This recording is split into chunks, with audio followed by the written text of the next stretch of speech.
Estamos começando mais um episódio aqui do MapaCast. Esse podcast que é o podcast oficial da minha agência Mapa Digital. Então seja muito bem-vindo a mais um EP que com certeza vai abençoar muito a sua vida. Meu nome é Edja Godoy, se inscreve em nosso canal, deixa seu like.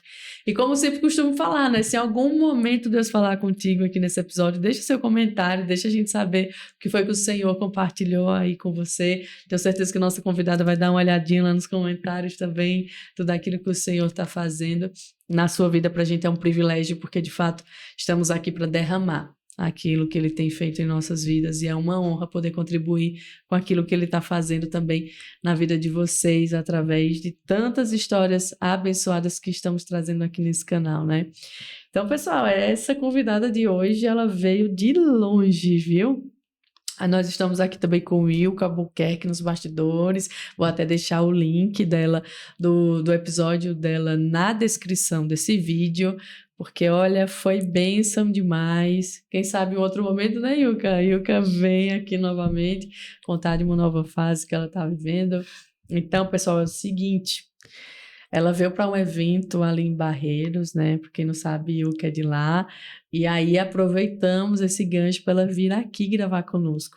Mas ela é de Ipatinga, Minas Gerais, mas reside já há alguns anos, ela vai falar para a gente essa história, em Bento Gonçalves, lá no Rio Grande do Sul.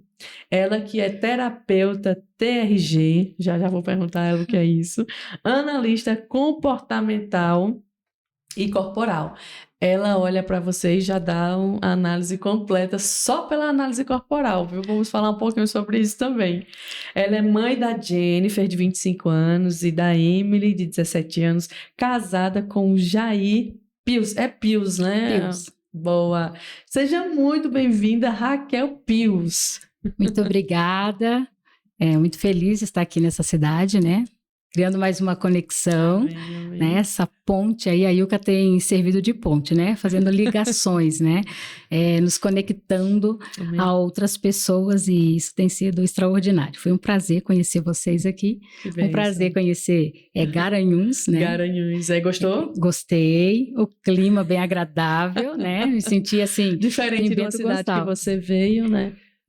Mas o clima o clima hoje estava bem agradável, né? Sim, sim. Então, assim, tá bem aconchegante estar aqui. A gente tirando aqui onda da cidade de Ilka, né, irmã? Que é abafada. Abafada, quente. Mas amo o povo de Barreiros, viu? Acolhedores. Deus abençoe. Bênçãos. Deus abençoe Barreiros, que recebeu um evento aí, né? Onde você esteve ministrando com Ilka. Mais de 100 mulheres no presencial. Isso. Não sei quantas no online. Que tremendo isso que Deus está fazendo no meio das mulheres, né? Um despertar, né? Essa imersão despertar, realmente, nós percebemos o quanto as mulheres estão dispostas a viver esse despertar de Deus, né? Deus está despertando nos quatro cantos.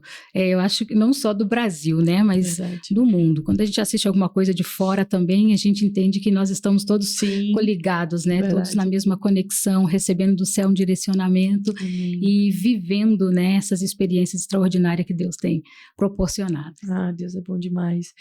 Irmã, nos conta um pouco da tua infância, né? Hoje à tarde você nos falou de alguns traumas, de algumas coisas, e é muito interessante porque cada pessoa ela tem, né, alguma história peculiar, e as pessoas que estão nos assistindo acabam se identificando exatamente, e pode até começar a identificar algumas coisas que muitas vezes na fase adulta nós estamos aprisionados, né? Então nos conta um pouco da tua infância lá em Minas Gerais, e algumas coisas que hoje você olha para trás para não ressignificar, porque você não gosta dessa palavra, depois até vamos falar sobre isso, mas como é a palavra que você usa? Reestruturar, vamos falar também daqui a pouco sobre isso. Então nos conta lá sobre tua infância. Isso, eu nasci em Minas Gerais, né, Ipatinga, e uma infância, né, bem difícil, uma infância, os pais com as condições financeiras muito, né, difícil. Mãe e pai trabalhavam fora, né? Minha mãe trabalhava como empregada doméstica, né? E então, assim, uma vida bem regrada, bem difícil. E o que eu mais presto atenção na minha infância, né, que me impactou, assim, que como adulto hoje eu olho e vejo o quanto isso foi pesado, né, foi desde muito cedo perceber, né, que eu precisava, que eu tinha uma necessidade de ajudar os meus pais. Então eu comecei a trabalhar muito cedo, né, criança, 8 anos de idade eu já trabalhava. Né? Já tinha uma pegada empreendedora, viu? Porque eu vendia alumínio, eu juntava lata velha, juntava alumínio. Eu já vendi panela da minha mãe boa. Para comprar o que precisava. Então, assim, algodão doce que passava na rua, na porta, acaba trocava por uma panela de pressão e a gente fez essa troca. Então pronto, já vemos aí do viés do empreendedorismo muito cedo. Então negociava tudo, desde criança. Sim. Vendia produtos da Avon, produtos de tudo que é as revistinhas Natura, que aparecem. Milos. Meu Deus, Hermes, nem sei se existe, aquelas coisas bem antigas, né? E vendia esses produtos porque eu precisava, né? Eu olhava para os meus pais e sentia aquela necessidade que uma responsabilidade, né? Um peso, era como um peso porque me trazia sofrimento.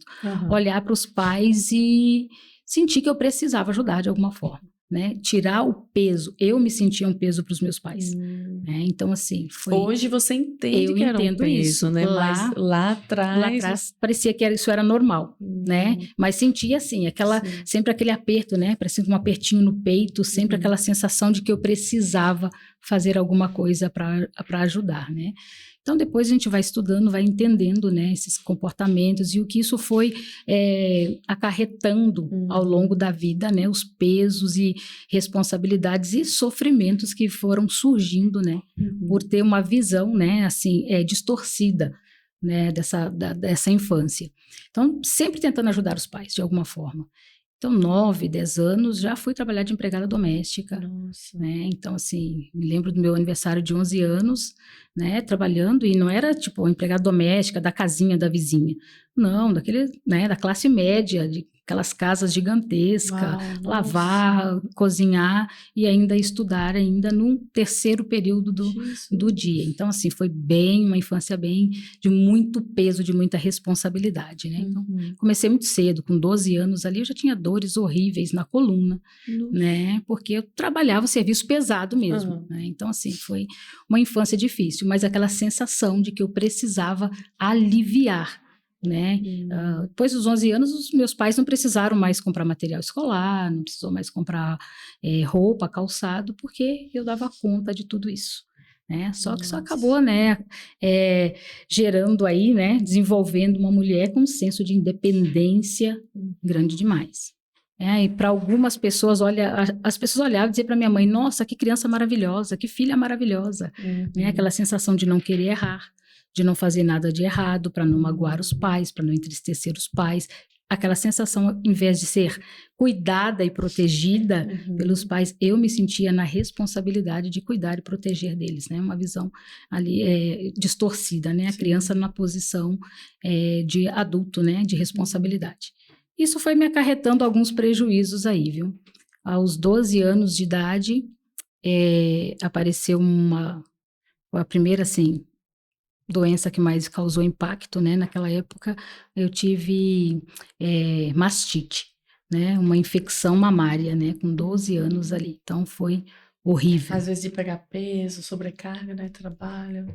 Assim, às vezes emocional. Emocional também, sobrecarga, né? Essa ligação com mãe, né? Essa dor de mãe, eu absorvendo as dores dos pais, né? Então, assim, tive essa infecção mamária e foi a coisa tenebrosa. Né? Eu me lembro que eu estava trabalhando ainda num comício, numa campanha eleitoral, né? A pessoa fazia de tudo, né? A cidade pequena tem muito isso, né? As pessoas se envolvem. Se envolvem. E eu trabalhando na campanha eleitoral, me lembro, sol quente, comecei a passar muito mal. E a pessoa responsável, né, veio perguntar o que eu tinha. Eu disse, nossa, estou me sentindo muito mal, estômago ruim, eu estou com sensação de que vou desmaiar. Ela verificou, nossa, você está com uma febre altíssima. Correu e me levou para o hospital. Chegou lá, começou a me examinar, né, tem alguma coisa? Eu falei, olha, a única coisa é que hoje meu peito amanheceu assim. Fui mostrar, né, então ele estava enorme, inchado, todo vermelho, né, febril. E ela disse, olha, isso parece, né, o início de uma mastite. Mas vamos passar uma medicação, tal, você faz acompanhamento e acredito que isso vai logo melhora essa inflamação. Só que ela já me disse, olha, isso é para aquele tempo, né? Hoje eu não tenho estatística de dizer se continua sendo uma doença rara, mas lá, naquele tempo, ela disse, olha, a cada 1000 mulheres, uma acontece isso, porque isso é uma doença que dá mais em animais, né? Em criações. Então, assim, para mim foi um impacto já, né? Então, assim, mas a gente vai tentar algumas medicações de antibióticos e tal, vamos acompanhando. E esse acompanhamento, essa inflamação durou 3 anos, né? Então, assim, 3 anos não, foi até os meus 16 anos, dos 12 aos 16, 4 anos. E por que não? Nenhum antibiótico combatia. Então, a infecção só foi aumentando. Então, aquilo praticamente é como se tivesse explodido, né? A parte E tinha pus? Muito pus, muita secreção, muita inflamação. Abriu vários buracos, né? Vários buracos, assim, ao redor da mama, tá? Foi tomando conta, né? Aquelas lesões ali. E andava o tempo todo de curativo, né? Aquele monte de curativo para colocar o sutiã por cima. Então, às vezes, na escola, alguém dava uma bolada, aquilo explodia, sabe? Foi assim, 4 anos de muito sofrimento. Né? Dá um frio na barriga. Horrível. E sem contar, né, os comentários. Né? Nossa, você nunca vai poder amamentar, você vai ter filhos, como que você vai amamentar? Com essa mama aqui, sem o mamilo. Né? Porque assim, o mamilo praticamente se desfez ali com toda aquela tantos furos, né, perfurações que foram desenvolvendo. Então, eu fiquei até os 16 anos, né? Eu vim morar no Rio Grande do Sul. Eu fiz 16 anos em fevereiro e em março, final de março, eu me mudei eu e meu irmão já veio na frente, morar em Bento. E como foi vamos assim para Bento, qual foi a ideia? Meu irmão, né? Meu irmão estava se preparando para ir para os Estados Unidos.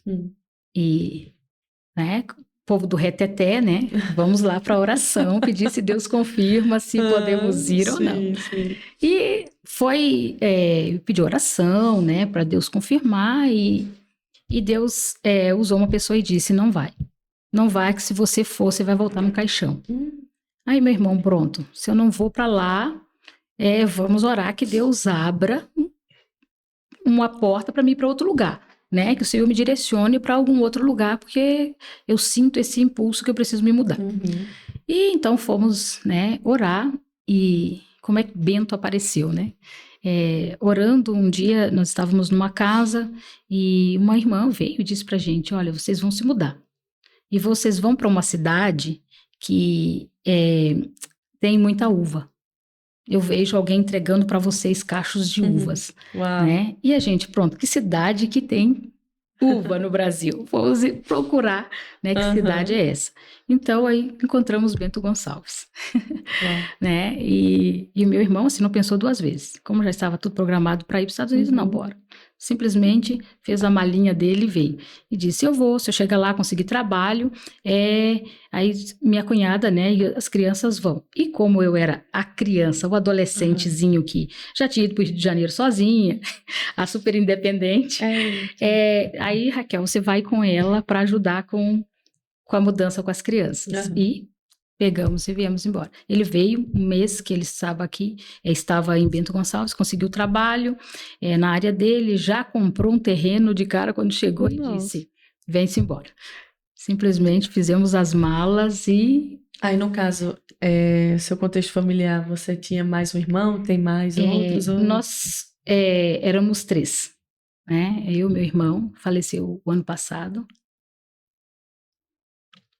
Foi mesmo. Ainda está sendo, com certeza, um período difícil, né? Saudade. Nem imagino.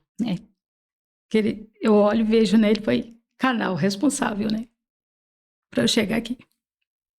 Foi o irmão que levou você para Bento, não? Isso. Foi irmão, ele? Nossa. O irmão mais velho. E viemos, né? Chegamos em Bento. Ele... Eu adolescente, louco para trabalhar, né? Sim. Tudo isso que eu sabia era trabalhar. E a minha ideia é o quê? né, sair de Bento para vir com ele. Vou para Bento, vou trabalhar para ajudar os pais. Sempre com aquela cabeça, né? Ajudar os pais. E lá, com o peito ainda desse tamanho, Jesus. todo infeccionado, mas já tinha me conformado que aquilo ia se curar o dia que tivesse que curar, porque já tinha tentado todos os recursos, né? E não tinha, né, nenhum antibiótico, nenhum tratamento que eu fazia, vinha resultado. Aí, como eu, morando ali, né, em Bento, eu logo consegui um trabalho. Assim que cheguei também já consegui um trabalho. Fui morar na casa de uma família e um casal, né, que estava recém-casado, ela estava grávida. Fui trabalhar lá para auxiliar. E um dia eu passei muito mal. Aquelas febres voltaram tudo de novo. É porque a infecção ocasiona febre, sim. Sempre aquela febre recorrente. Aí fui... a minha sogra, né, que hoje a minha sogra, ela estava na casa dela, disse, não, vou te levar na UPA, né, para você fazer uma consulta e ver se um outro médico analisa. E você conheceu sua esposa lá em Bento? Isso, eu conheci em Bento. Com pouco tempo que você chegou? Isso, com pouco tempo que eu cheguei. Que bênção. Vou me mudar para Bento também. Isso aí. Bora eu não perco a piada, gaúcho. Né? Ah, meu Deus do céu, Eric. O que é que eu faço, Aproveita. Eric? Vai lá. Pô, vão pensar que sou desesperada, só porque eu gosto de soltar piada, né? Não. Um gaúcho, um catarinense lá de Criciúma. Olha, não era nada mal. Olha aí. Vai que vamos ser pontes. Olha, criar uma conexão não aí, me ilude, viu? não. Olha aí. Vamos criar uma conexão aí para você chegar lá. Quando tu começar a congregar lá, tu vai me mandando a foto. Isso. Brincadeira, gente. Não leva a sério, não. Amiga, mas manda. Sim. Aí fui na UPA naquele dia, né? E consultei e tal. E o médico olhou e disse, olha, você já tomou todos os antibióticos que seriam viáveis para isso, né? Mas vamos insistir. Trocou para um outro antibiótico. E ele disse, mas, né? Por todo o tratamento que você já fez, não sei se isso vai fazer efeito, mas, né? Me medicou, voltei para casa. Deu outro medicamento para você? E eu voltei. Tentou um outro? Tentei uma outra medicação e voltei para casa. Aí, quando eu voltei, né, para casa, cheguei lá, tinha um senhor, né, na casa dessa pessoa que, visitando, estava lá. Aí, quando eu entrei na porta, eu cheguei na porta, assim, ele olhou para mim e disse, você tem uma enfermidade incurável, né? Não. É assim, quando eu entrei na porta, eu já fiquei assim, pensei, será que alguém falou alguma coisa, né? Assim, para ele, disse, você tem uma enfermidade que não tem cura, né? Você já vem alguns anos sofrendo com isso, mas passa aqui, eu vou orar por você e hoje encerra esse ciclo. Oh, Jesus! Então, assim, foi... Oh, que alívio receber uma palavra dessa. Aí eu me ajoelhei ali na sala, orou, e a partir dali... Então, começou a cicatrizar. Meu Deus! Já começou a cicatrizar, né? A pessoa que pensava que não tinha mais mamilo se reconstruiu, né? Glória Jesus fez o milagre, fez completo, né? Deus tem as suas multiformas, né? De fazer milagre.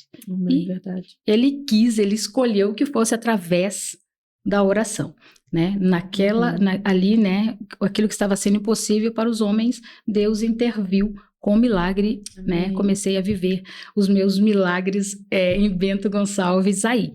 Que bênção. Então, começou já aí. chegou, arrumou marido, foi curada minha irmã.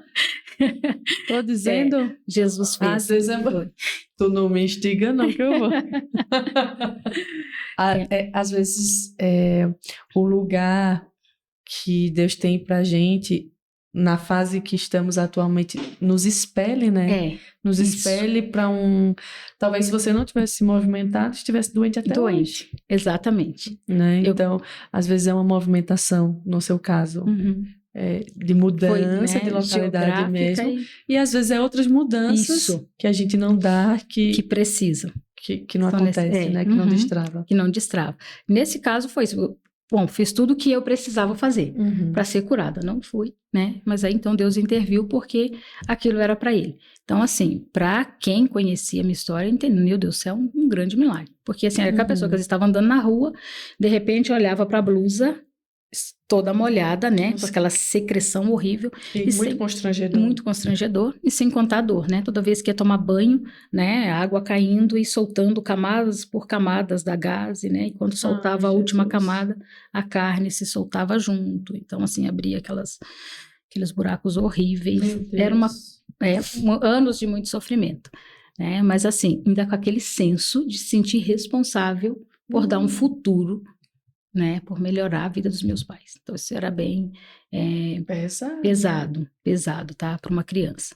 E também na fase, né? Outras, talvez essa doença na mama, hoje eu tento associar, né? Fazer algumas conexões emocionais com isso, que não tem como não fazer isso hoje, né? Analisar o que estava acontecendo na minha vida naquele período que a doença apareceu, né? Então, assim, eu tinha passado por um abuso.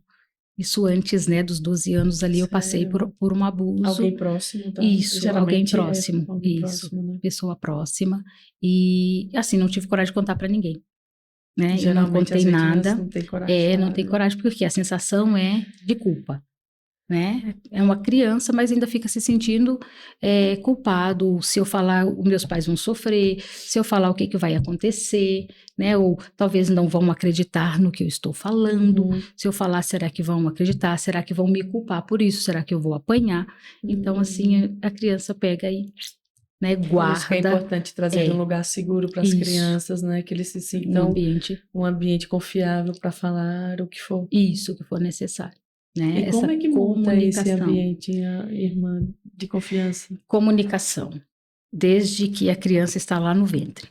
Né? Precisa já começar essa conexão, nessa conversa com a criança, né? Esse vínculo, né? De que a criança entenda que ela está ali para ser cuidada, que ela está ali para ser, né? Acolhida. Não atribuir responsabilidades, né, para a criança, cobranças excessivas, né, na idade errada. Eu vejo que tudo isso também vai acarretando, né, dependendo do traço ainda que essa criança está desenvolvendo, qual é a fase, né, que essa criança está passando, né, dependendo do tipo de impacto que ela recebe nessas fases aí, vai gerar, né, esse sentimento de não pertencimento, esse sentimento de ter que dar conta de tudo sozinho, né, de não pedir ajuda. Foi o que aconteceu comigo, né? Eu não aprendi a pedir ajuda para ninguém, não aprendi a depender de ninguém. Então, assim, se eu não sei fazer, vou ter que aprender a fazer, porque não sabia pedir. Né? Então, assim, se eu não consigo, silenciava e dava um jeito, né? Nunca comunicar a dor. Né? Às vezes as pessoas falam, nossa, quando você foi morar no Rio Grande do Sul, seus pais te ajudavam? Não, nem me ajudou com a passagem para vir e nem nunca me mandou R$1 para me manter na cidade, porque eu nunca, jamais ia pedir para eles. Mas você acha que se você pedisse, eles... Sim, com certeza, né? Com certeza. Só que aquele sentimento, não, que eu devia para os meus pais, sou eu que tenho que abençoar. Isso hoje eu vejo o quanto isso é pesado para crianças e adolescentes que têm esse senso. E às vezes até adulto, né? De achar que tem a responsabilidade, às vezes, de resolver os problemas que os próprios pais escolheram, tá? Porque assim, a criança, quando já tem essa percepção, ela não interrompe ali. Tá? Se absolveu, se é isso que você interpretou, se é isso que você gravou no teu inconsciente como essa verdade, o adulto só vai continuar repetindo isso que aprendeu aqui na fase da infância. Né? Então, assim, por exemplo, hoje eu atendo pessoas que relatam exatamente isso, que vivem sobrecarregados, adultos sobrecarregados porque se sentem, tá? Por exemplo, atendo uma pessoa que me disse exatamente assim, olha, dos 14 irmãos que eu tenho, eu sou o único que se formou. Eu sou o único formado. Gente. Isso, eu sou o único que tenho, né, um curso superior. Tá? E então, assim, ele se sente, sou eu o único que me dei bem na vida. Então, se sente, tá, responsável por tudo que acontece com os demais. Então, assim, todo mundo espera que ele seja a resposta para todos os problemas. Sim. Então, quando essa pessoa não consegue ajudar, quando ele não consegue resolver os problemas do restante da família, o sentimento é de inutilidade, de incapacidade, que está falhando na missão e que eu preciso fazer mais, eu tenho que melhorar, eu tenho que dar um jeito de ajudar eles. E fala isso não é de forma leve, é com um sofrimento intenso. Aí eu não durmo se eu não consigo resolver o problema do irmão, se um sobrinho está passando por uma dificuldade. Então, assim, se torna, né, um peso né, que a pessoa não consegue lidar. E aí começa a aparecer as doenças, né, psicossomáticas aí, né? Peso emocional, o corpo começa a sentir esse acúmulo desse peso e começa a manifestar aí outras doenças emocionais. Irmã, e aí a coisa só vai ficando... Isso, né? Como é pesado, porque eu mesmo que vivi ali início de depressão, desenvolvi ansiedade, graças a Deus por pouco tempo, né? De fato, eu percebi na minha jornada que foi decisões erradas que quando eu fui resolvendo, todas essas doenças emocionais foram indo embora, né? Mas eu sei que tem muita gente que acaba com anos, né? Eu sei que tem a questão hormonal também, tem várias coisas que pode envolver, como também pode ser a pessoa que às vezes se acostuma, se acomoda nesse lugar, né? De não buscar, às vezes, uma terapia, ajuda, enfim. É como, né, eu vou falar como uma pessoa que já esteve nesse lugar, tá? É que é um sentimento tão forte, que você não consegue acreditar que é possível se livrar dessa dor, porque é uma coisa muito profunda, dói muito. Se sentir responsável e não conseguir suprir aquela necessidade, não conseguir dar conta de tudo aquilo ali. Então, assim, parece que é impossível. Olha, alguém vai conversar comigo sobre isso, eu vou melhorar? Isso parece que não faz sentido na cabeça de quem está numa dor dessa. Nossa, como é que a pessoa vai conseguir me ajudar? Demais, então.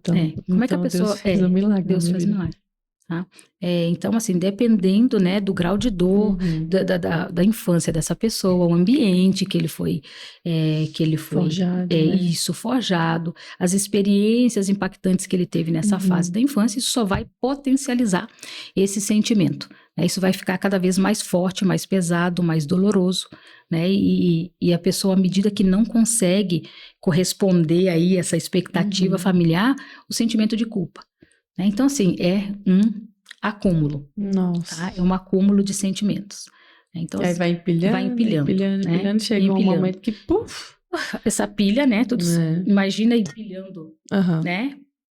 Fazendo uma pilha de papel, por exemplo. Chega um momento que você coloca uma folha lá, é o suficiente para desabar toda a pilha. E como nós conversamos hoje à tarde, muitas vezes uma situação que acontece, às vezes é a gota d'água, não é que a pessoa está depressiva por exatamente.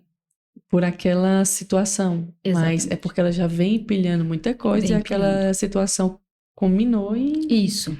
Tá? Eu tive há uns anos atrás, estresse pós-traumático, né? Então, assim, um dia tive uma crise tenebrosa, né? Que é o coração pular da cama, o coração extremamente acelerado, e a sensação de morte, a sensação de pânico, de terror, né? E eu só percebi, assim, que eu pulei da cama com aquela dor horrível no peito, muito acelerado, com a adrenalina super alta, e eu só abri a minha casa, atravessei meu pátio, corri lá na casa da minha mãe e coloquei o ouvido na janela.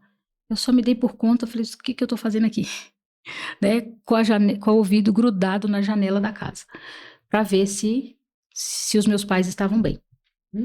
Então, assim, aí voltei e corpo completamente trêmulo, tá? O corpo todo trêmulo e aquela sensação de... Aí quando eu vi que eles estavam bem, eu voltei para casa, tá? Então, assim, naquele momento, gente, por que eu fiz isso? Né? Tipo, por que aconteceu isso? E depois começou a se repetir essa sensação de pânico, principalmente no horário da noite, né? Então, assim, isso é depressão, é ansiedade, o que é, quando é que isso aconteceu? Né? Então, depois, né, que eu fui entender, né, que aquilo não era, né, apenas por um evento corriqueiro, né? E fui investigar de onde veio pelo acúmulo dessa repetição, tá? Eu fui perceber o que aconteceu quando eu levantei correndo.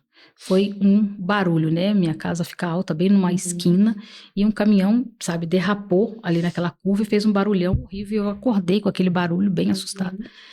Então, pronto, o meu cérebro, né, associou aquele barulho. Então, depois fui buscar informação de onde é que tinha vindo, né? Por que eu estava com um problema com barulho, né? E aí me lembrei, né, da situação, meu irmão tinha caído na escada, né? Meu irmão já era cadeirante, né? Logo depois que a gente veio morar em Bento Gonçalves, passou acho que 8 meses que a gente estava morando, né? Ele descobriu que tinha diabetes e foi assim, Não teve como recuperar mais. O corpo dele debilitou de uma forma. Então, quando ele descobriu, já era bem avançado. Isso, bem avançado. Ele não tinha sinais nenhum, o cara que só trabalhava, fortão, que trabalhava e parecia que não... Quantos anos você tem? Ele tinha 30. Nossa, muito Não, bom. menos de 30, que ele morreu agora com 53 anos e já estava há 25 na cama. Então, assim, já estava... Ele era bem jovem. Nossa, ele ainda ficou 25 anos na cama. 25 anos sofrendo muito. Então, assim, ele acabou ficando cadeirante, né? E perdeu visão. Passou por transplante, amputação. Então, assim, foi um processo que a gente passou aqui com ele, né? Muitos anos de muito sofrimento, muito sofrimento. E um dia ele abriu a porta ele morava no 3º andar. Ele abriu a porta da sacada e saiu com a cadeira elétrica pela sacada. Só que como não enxergava, né? Ele achou que estava abrindo a porta interna e estava abrindo a porta que dava na sacada. Ele abriu e a cadeira elétrica foi, né? E deu na escada e desceu a escada abaixo. Imagina a cadeira elétrica, né? Bem pesada, aquele motor grande. Fez um barulho horrível. E a minha casa é do lado também, né? Assim, coitado. O 2º andar da minha casa dava na altura do 3º dele. Então, as sacadas, né, ficavam próximas. Então, meu quarto ficava bem quase do lado da sacada. Então, eu escutei todo aquele barulho, levantei naquele terror. E novamente o barulho. Eu abri a janela e quando eu vi, ele estava pendurado, né, pelos vãos da escada de cabeça para baixo, só seguro por uma perna que estava presa na cadeira de rodas. Então, pronto, aquilo ali para mim foi o suficiente para desencadear, tá? Aí de novo tu teve um ataque de o ataque, tô te contando como foi. Eu descobri o ataque de pânico lá na frente, tá? Isso aí tinha acontecido aqui atrás. Quando aconteceu, não me deu nada ali naquele momento, tá? Eu só senti aquele pânico, aquele terror, daquele susto e fiquei com aquela memória ali. E aí conseguimos socorrer ele sem que ele caísse, mas enfim, para mim foi horrível aquela cena que eu vi ali, o barulho que fez com a escada. Então, assim, meu cérebro gravou o barulho, né? Então, todas as vezes que eu escutava uma pancada, o meu cérebro associava com alguém caindo. Então, o que eu fazia? Eu corria na janela de um quarto, olhar se o meu irmão não tinha caído de novo da sacada, e eu corria na casa dos meus pais, olhar se eram os meus pais que tinham caído na casa deles, porque são 2 idosos. Então, assim, isso... se eu, né, não tivesse conhecimento do empilhamento do inconsciente, eu ia associar, tá? Que esse pânico era só por causa dessa queda do meu irmão. Mas não era, a queda do meu irmão foi a gota d'água. Quando eu volto para reprocessar essas memórias, buscar de onde veio isso, aí foi outros eventos eu fui lembrando, né? Um dia eu na escola, né,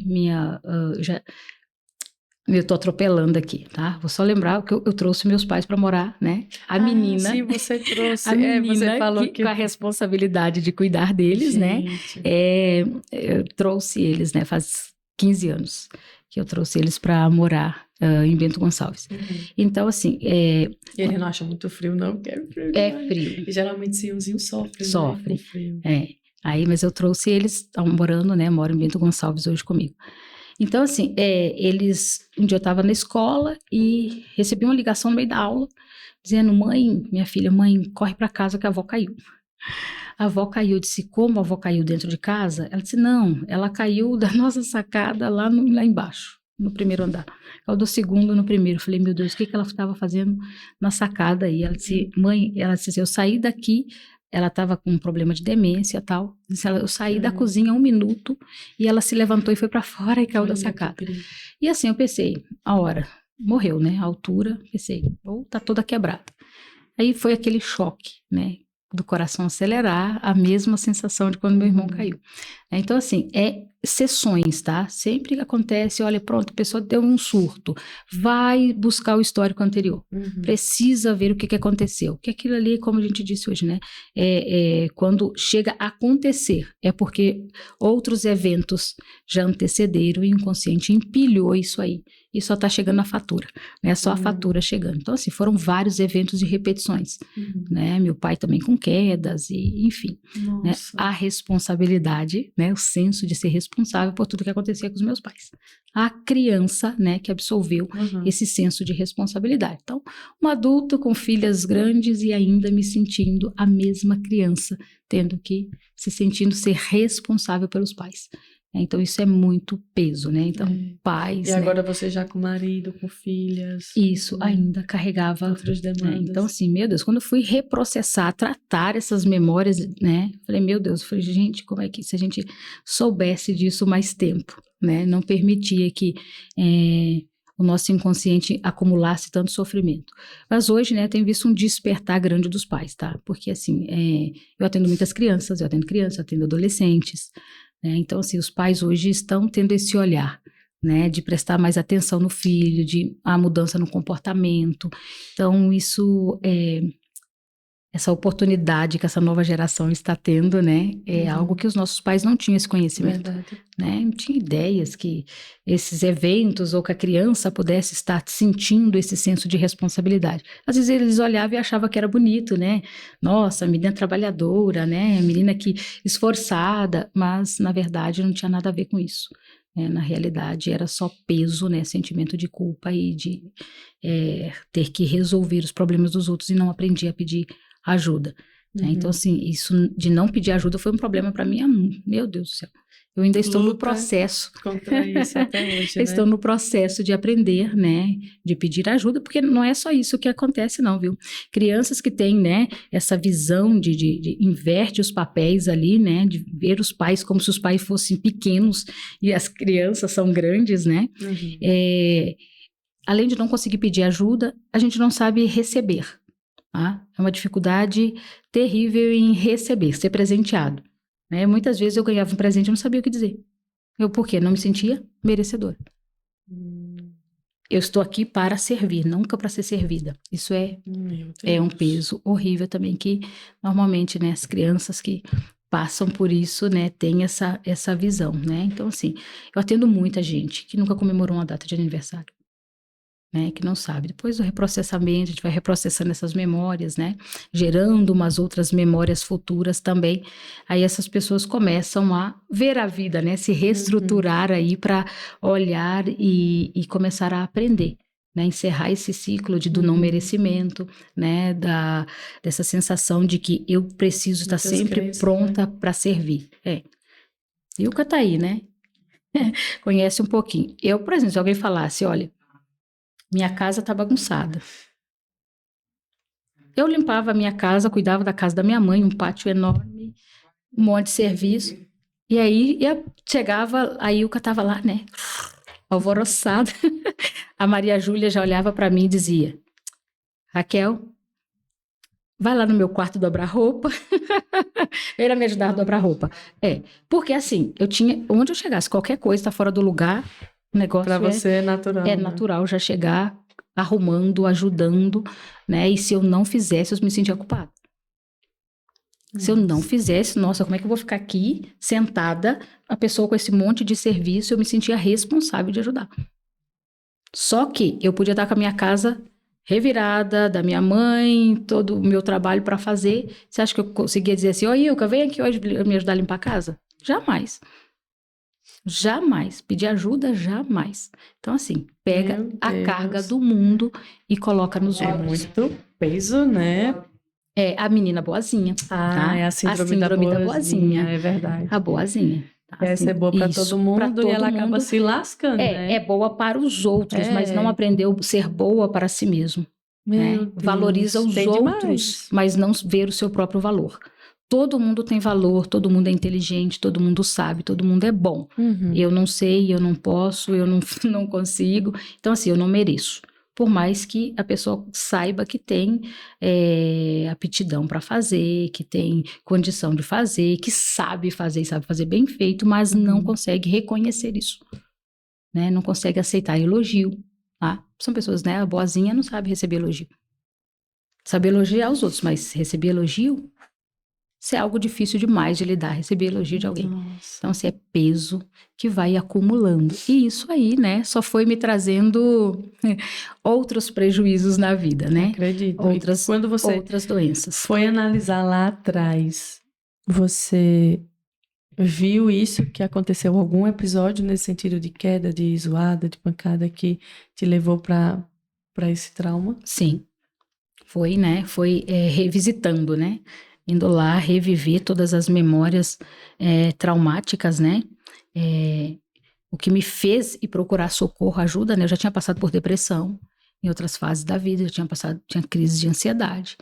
E sempre com medicação. Parava com a medicação, daqui a pouco voltava tudo de novo, né? Então, assim, eu cheguei a ter convulsão, ter ataque epilético, tudo por causa da condição emocional. Meu Deus, sério, irmã? Isso. Né? Um dia, assim, estava passando um período muito difícil e me cobrava muito. Nossa, eu tinha uma dificuldade de me perdoar quando eu errava. Quando eu errava, para mim, era a pior coisa que podia acontecer. Aquela capacidade de perdoar qualquer pessoa, mas de não se perdoar. Então, assim, eu me punia, né? Eu me autodisciplinava. Meu Deus, se eu cometesse qualquer errinho que eu soubesse, não vou falar nada pra ninguém não, eu mesmo vou me colocar em disciplina.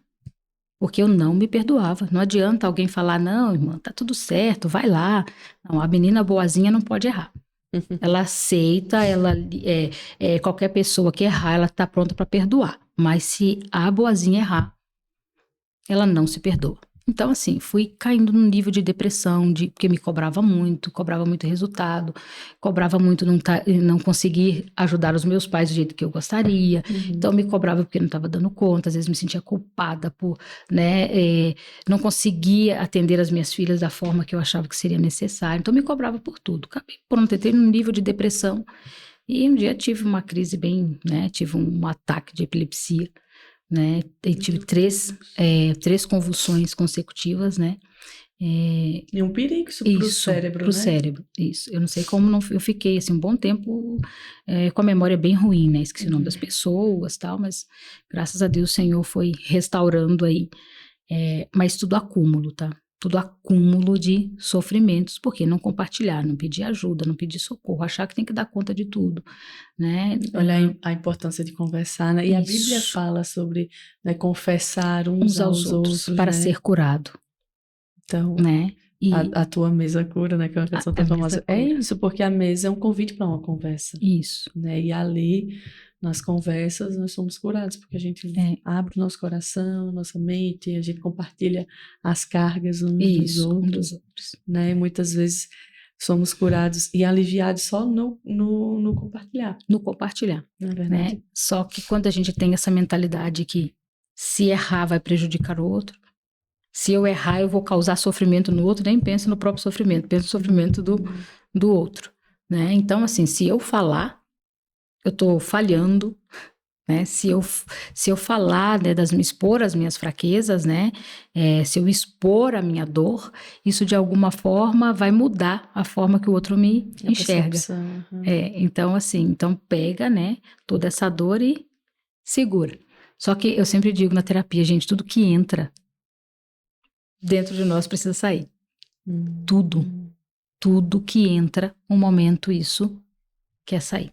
Então não adianta. Reprimir emoções, uma hora ela vai querer sair. Verdade. Tá? Você vai reprimir emoções, uma hora não vai dar conta, essa pressão interna, isso vai querer explodir e vir para fora.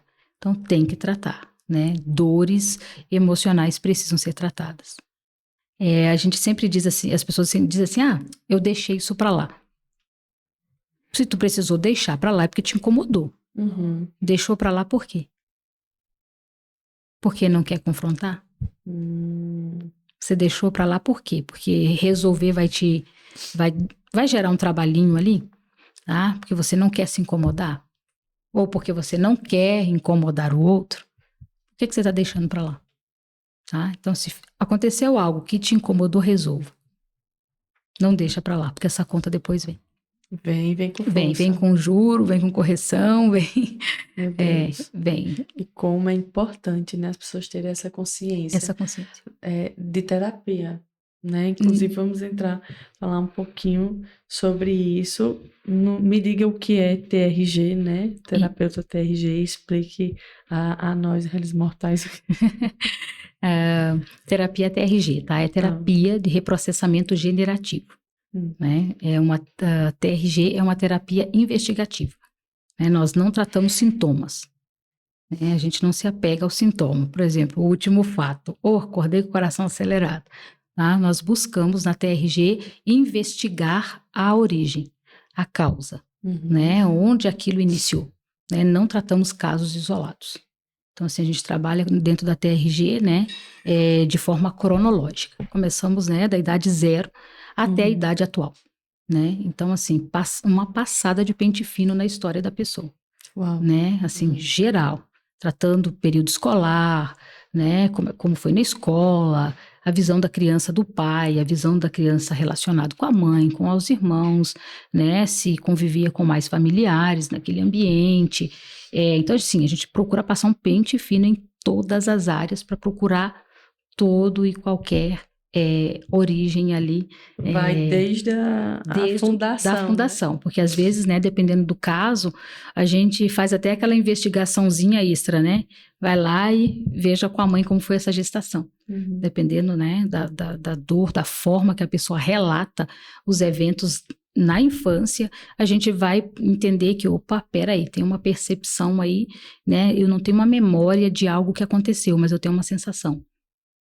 Eu não sei, quando eu tento reprocessar esse 0 aos 10 aqui, por exemplo, né, da idade do 0 até os 10 anos, eu tenho uma fase da minha vida que eu fiquei com uma sensação que eu sempre tinha um aperto no peito, ou eu tinha muita dor de cabeça nessa época, eu não dormia bem, eu tinha muito medo, mas o que aconteceu? Eu não sei.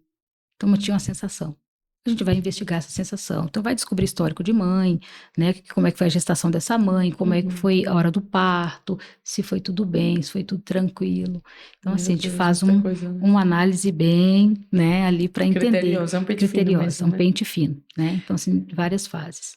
Sim, e eu nem lembro se você nos falou sobre o caso da infância, né? Que você disse que aconteceu sim, uma situação lá atrás que te remeteu a isso. Algum barulho, alguma queda, alguma coisa que começou a acontecer, essa do pânico, tá? Essa que desenvolveu o pânico foi por causa das sequências de eventos que vinha acontecendo anterior, né? Começou com meu pai, que desenvolveu Alzheimer. Então, assim, ele usava muleta, então ele vivia, né, fugindo de casa, abria portão, brigava com a gente para fugir para a rua. E como ele usava muleta, normalmente ele acabava tendo quedas, né? E algumas quedas, assim, foi bem... Que ele se machucava. Que se machucava, né? Então, assim, quando ele, né, tinha alguns surtos ali, ele se machucava bastante. E o quê? Então, era a única filha que morava perto, né? Como eu te disse, meu irmão era doente, né? Morava, né, perto, mas não tinha condições de ajudar. Minha irmã não morava próximo, né? Anos depois, minha irmã também veio morar em Bento. Né? Então, assim, éramos os 3 ali, mas quem morava próximo mesmo, né, com a responsabilidade, a boazinha, né? A boazinha que trouxe os pais para bem perto para cuidar. Né? Então, assim, ele veio tendo repetições de sequência, tanto com meu pai como com a minha mãe, de quedas, né? Então, só que parecia que tinha resolvido aquilo ali naquele dia, né? O susto passou. Passou nada, né? Aquilo foi empilhando. Bastou acontecer lá com meu irmão para surtar, né? Para ter como desencadear toda esse estresse pós-traumático aí. Então, fiquei muito tempo tendo que medicar, né, para conseguir dar conta de lidar com essa dor, né? Aí, logo depois, vem os outros diagnósticos. Meu Deus. Né? Quando desenvolvi esse pânico aí, então, por causa desse pânico, por causa, né, das crises horríveis de ansiedade, aí foram fazer fazer uma ressonância, aí descobri que tinha um tumor na hipófise, aí depois... Onde fica a hipófise? Vamos dizer que fica bem no meio aqui, tá? Entre os olhos, mais embaixo aqui do cérebro ali, tá? Então, assim, fica embaixo ali do neocórtex ali. Fica bem, uma região assim, né? Até bem delicada. Delicadinha, assim, para fazer uma cirurgia, né? E, então, assim, foi vindo outras repetições aí de enfermidades, né? Então, assim, não parou meus diagnósticos dali para frente, depois que eu comecei a ter manifestações disso aí. E você acredita que muitas dessas doenças eram emocionais? Tudo emocional. Tá? Tudo emocional. Depois veio a fibromialgia. Aí o último foi a fibromialgia. Então, porque vem o pânico, o excesso de medo, aí eu já não dormia mais, né? Nossa. Porque começava a dormir sempre qualquer batidinha, acordava com o sistema de alerta, adrenalina lá em cima, procurando se alguém tinha caído. Ou eram meus pais, se não eram meus pais, era meu irmão. Então, assim, eu nunca descansava, não dormia mais. Então, sempre no sistema de alerta. Sempre no sistema de alerta, o coração sempre muito acelerado. Então, assim, não dormia. O corpo começou, né, a desencadear dor por tudo. Eu comecei a sentir muita dor nas articulações, andando às vezes na rua, meu quadril travava. Simplesmente, travava o quadril. Eu ficava paralisada com a perna para frente e para trás, não podia ir nem para lá e nem para cá, e aquela dor horrível. E a sensação era, se tu tentar mudar o passo, o seu quadril vai se desmanchar. De tão forte que era a dor. E aquela dor durava por uns minutos, depois ela, da mesma forma que ela aparecia, ela desaparecia. Então parecia que estava tudo bem, só que daí começou a repetir em várias partes do corpo, né? Mandíbula, né? A dor na orelha, né? Que eu achava assim, não, eu não vou falar isso pro médico porque eu nunca vi ninguém reclamar dor na orelha, né? Eu tinha tanta dor que eu tinha vergonha às vezes de falar para as pessoas, né? Porque a impressão... E como você já tinha esse problema? Que você estava inventando, que você tinha vitimizando.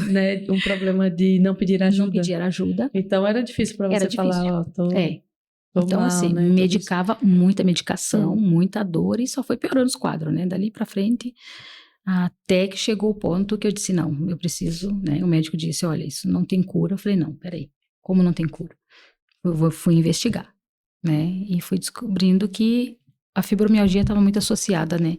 Às dores emocionais, né? Então, assim, aí eu fui estudar, fui passar pelo meu reprocessamento, fui tratar, né, que eu fui entendendo que isso era um acúmulo do inconsciente, que isso era os sofrimentos que eu vinha empilhando desde a minha infância até aquele momento ali, que a fibromialgia não tinha surgido do nada, mas era um acúmulo de processos dolorosos que eu passei na minha vida e não resolvi, né?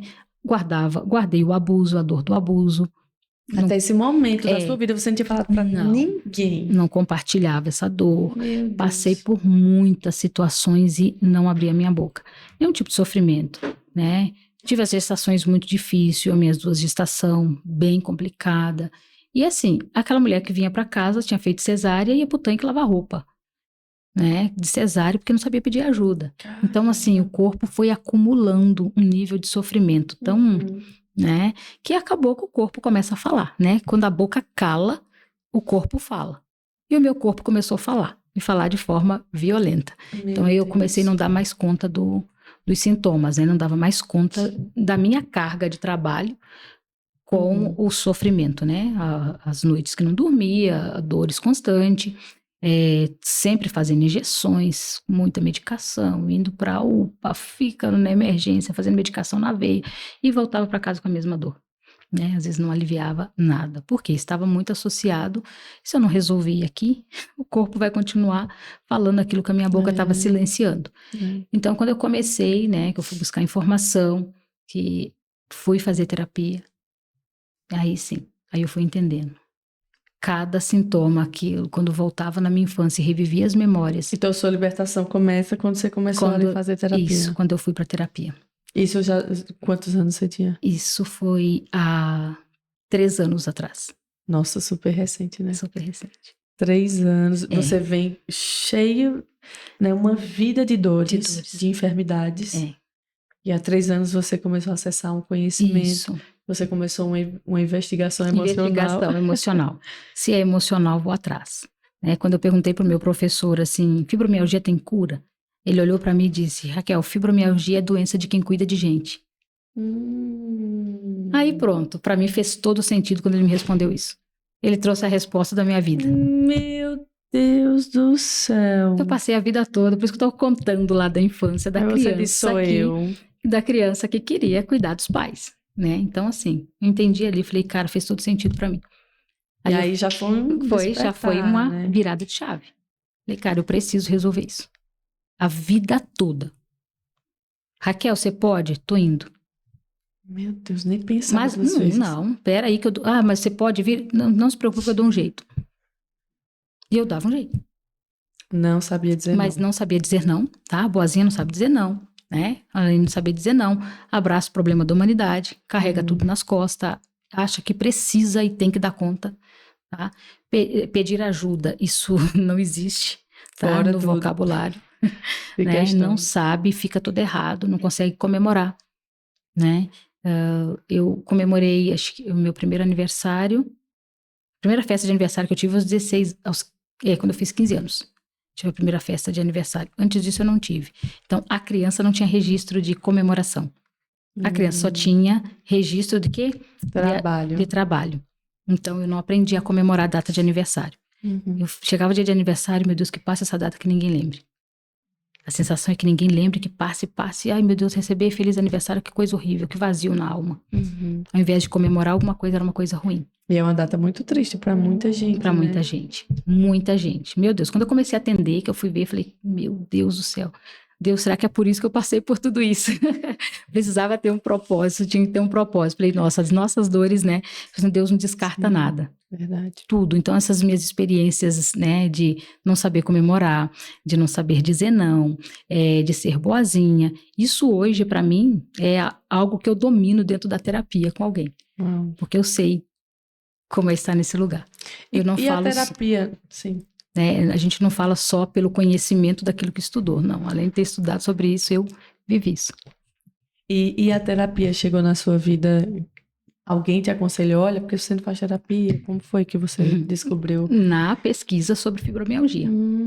Quando eu pesquisei, eu encontrei, né, vários depoimentos de pessoas que tinham sido curadas, né, ou estavam estabilizadas, sem precisar mais usar medicação, tinham voltado a uma vida normal, né, as atividades, trabalhar, fazer tudo que fazia antes, depois que fez terapia, que tratou as emoções. Então, quando eu descobri isso, falei assim, eu quero isso, preciso disso. Aí começou. Já teve ação, né? Ação imediata, tá? De entrar e de começar a buscar essa informação, buscar esse conhecimento, me dediquei muito e logo que a gente, né, termina, precisa, né, para começar a atender, passar, né, ali no estágio da gente de fazer o reprocessamento, né, ser atendido por outro profissional, precisa se curar primeiro para começar a atuar. Meu Senhor. Quando começou a revirar a minha infância, eu me apavorei, quando começou a passar episódio por episódio, quando eu comecei a me ver, me olhar, saber quem eu era, de onde é que tinha vindo tudo aquilo, eu falei, meu Deus, eu preciso ajudar outras pessoas. Outras pessoas precisam saber. Né? Então, eu fui buscar por mim. Depois eu entendi, não, que aquilo não era só para mim, era uma missão. Eu estava recebendo um propósito, né? Que as minhas dores me habilitaram. Só estavam me habilitando para viver um propósito. E aí o conhecimento casou.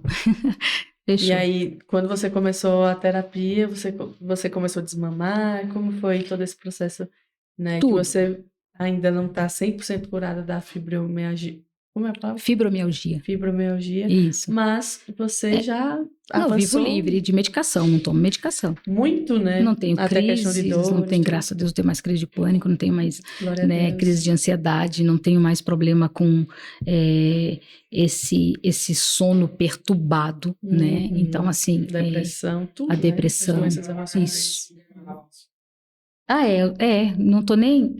Eu tô levantando da cama, deixando minha cama sem arrumar, né, Ilka? Não. Tô, mulher. Tá eu arrumava a minha cama até no hotel. Era mesmo? Nossa. Tinha camareira, mas você não. O camareira não arrumava minha cama tava sempre arrumadinha. Vou dar trabalho pros outros, sou boa. Meu Deus. Olha, desse mal aí eu não sofri, não. Que bom pra você. Não, porque de fato eu tive uma sobrecarga ali na infância, né? O pai saiu de casa, eu fui trabalhar muito nova também, mas graças a Deus, assim, não fui conduzida por esse caminho de muitas doenças, não. E até dentro disso eu tive uma boa infância. Brinquei demais, toquei muita cigarra por aí, corri. Coisa boa. Então, foi bom em vários aspectos, né? Tem outras coisas, mas foi muito bom em vários aspectos. E aí foi libertador para você a terapia. Libertador. Libertador. Entender quem sou eu, entender por que eu tinha esses comportamentos. entender o porquê que eu fazia o que eu fazia, né? Porque, assim, a maioria das pessoas só simplesmente funciona, não tem ideia Fica do ali no porquê. automático, né? Fica no automático, né? E parece que isso é normal. Mas vai conversar com essas pessoas, todas doentes. Todas acumulam sofrimento. Esconde pra chorar, né?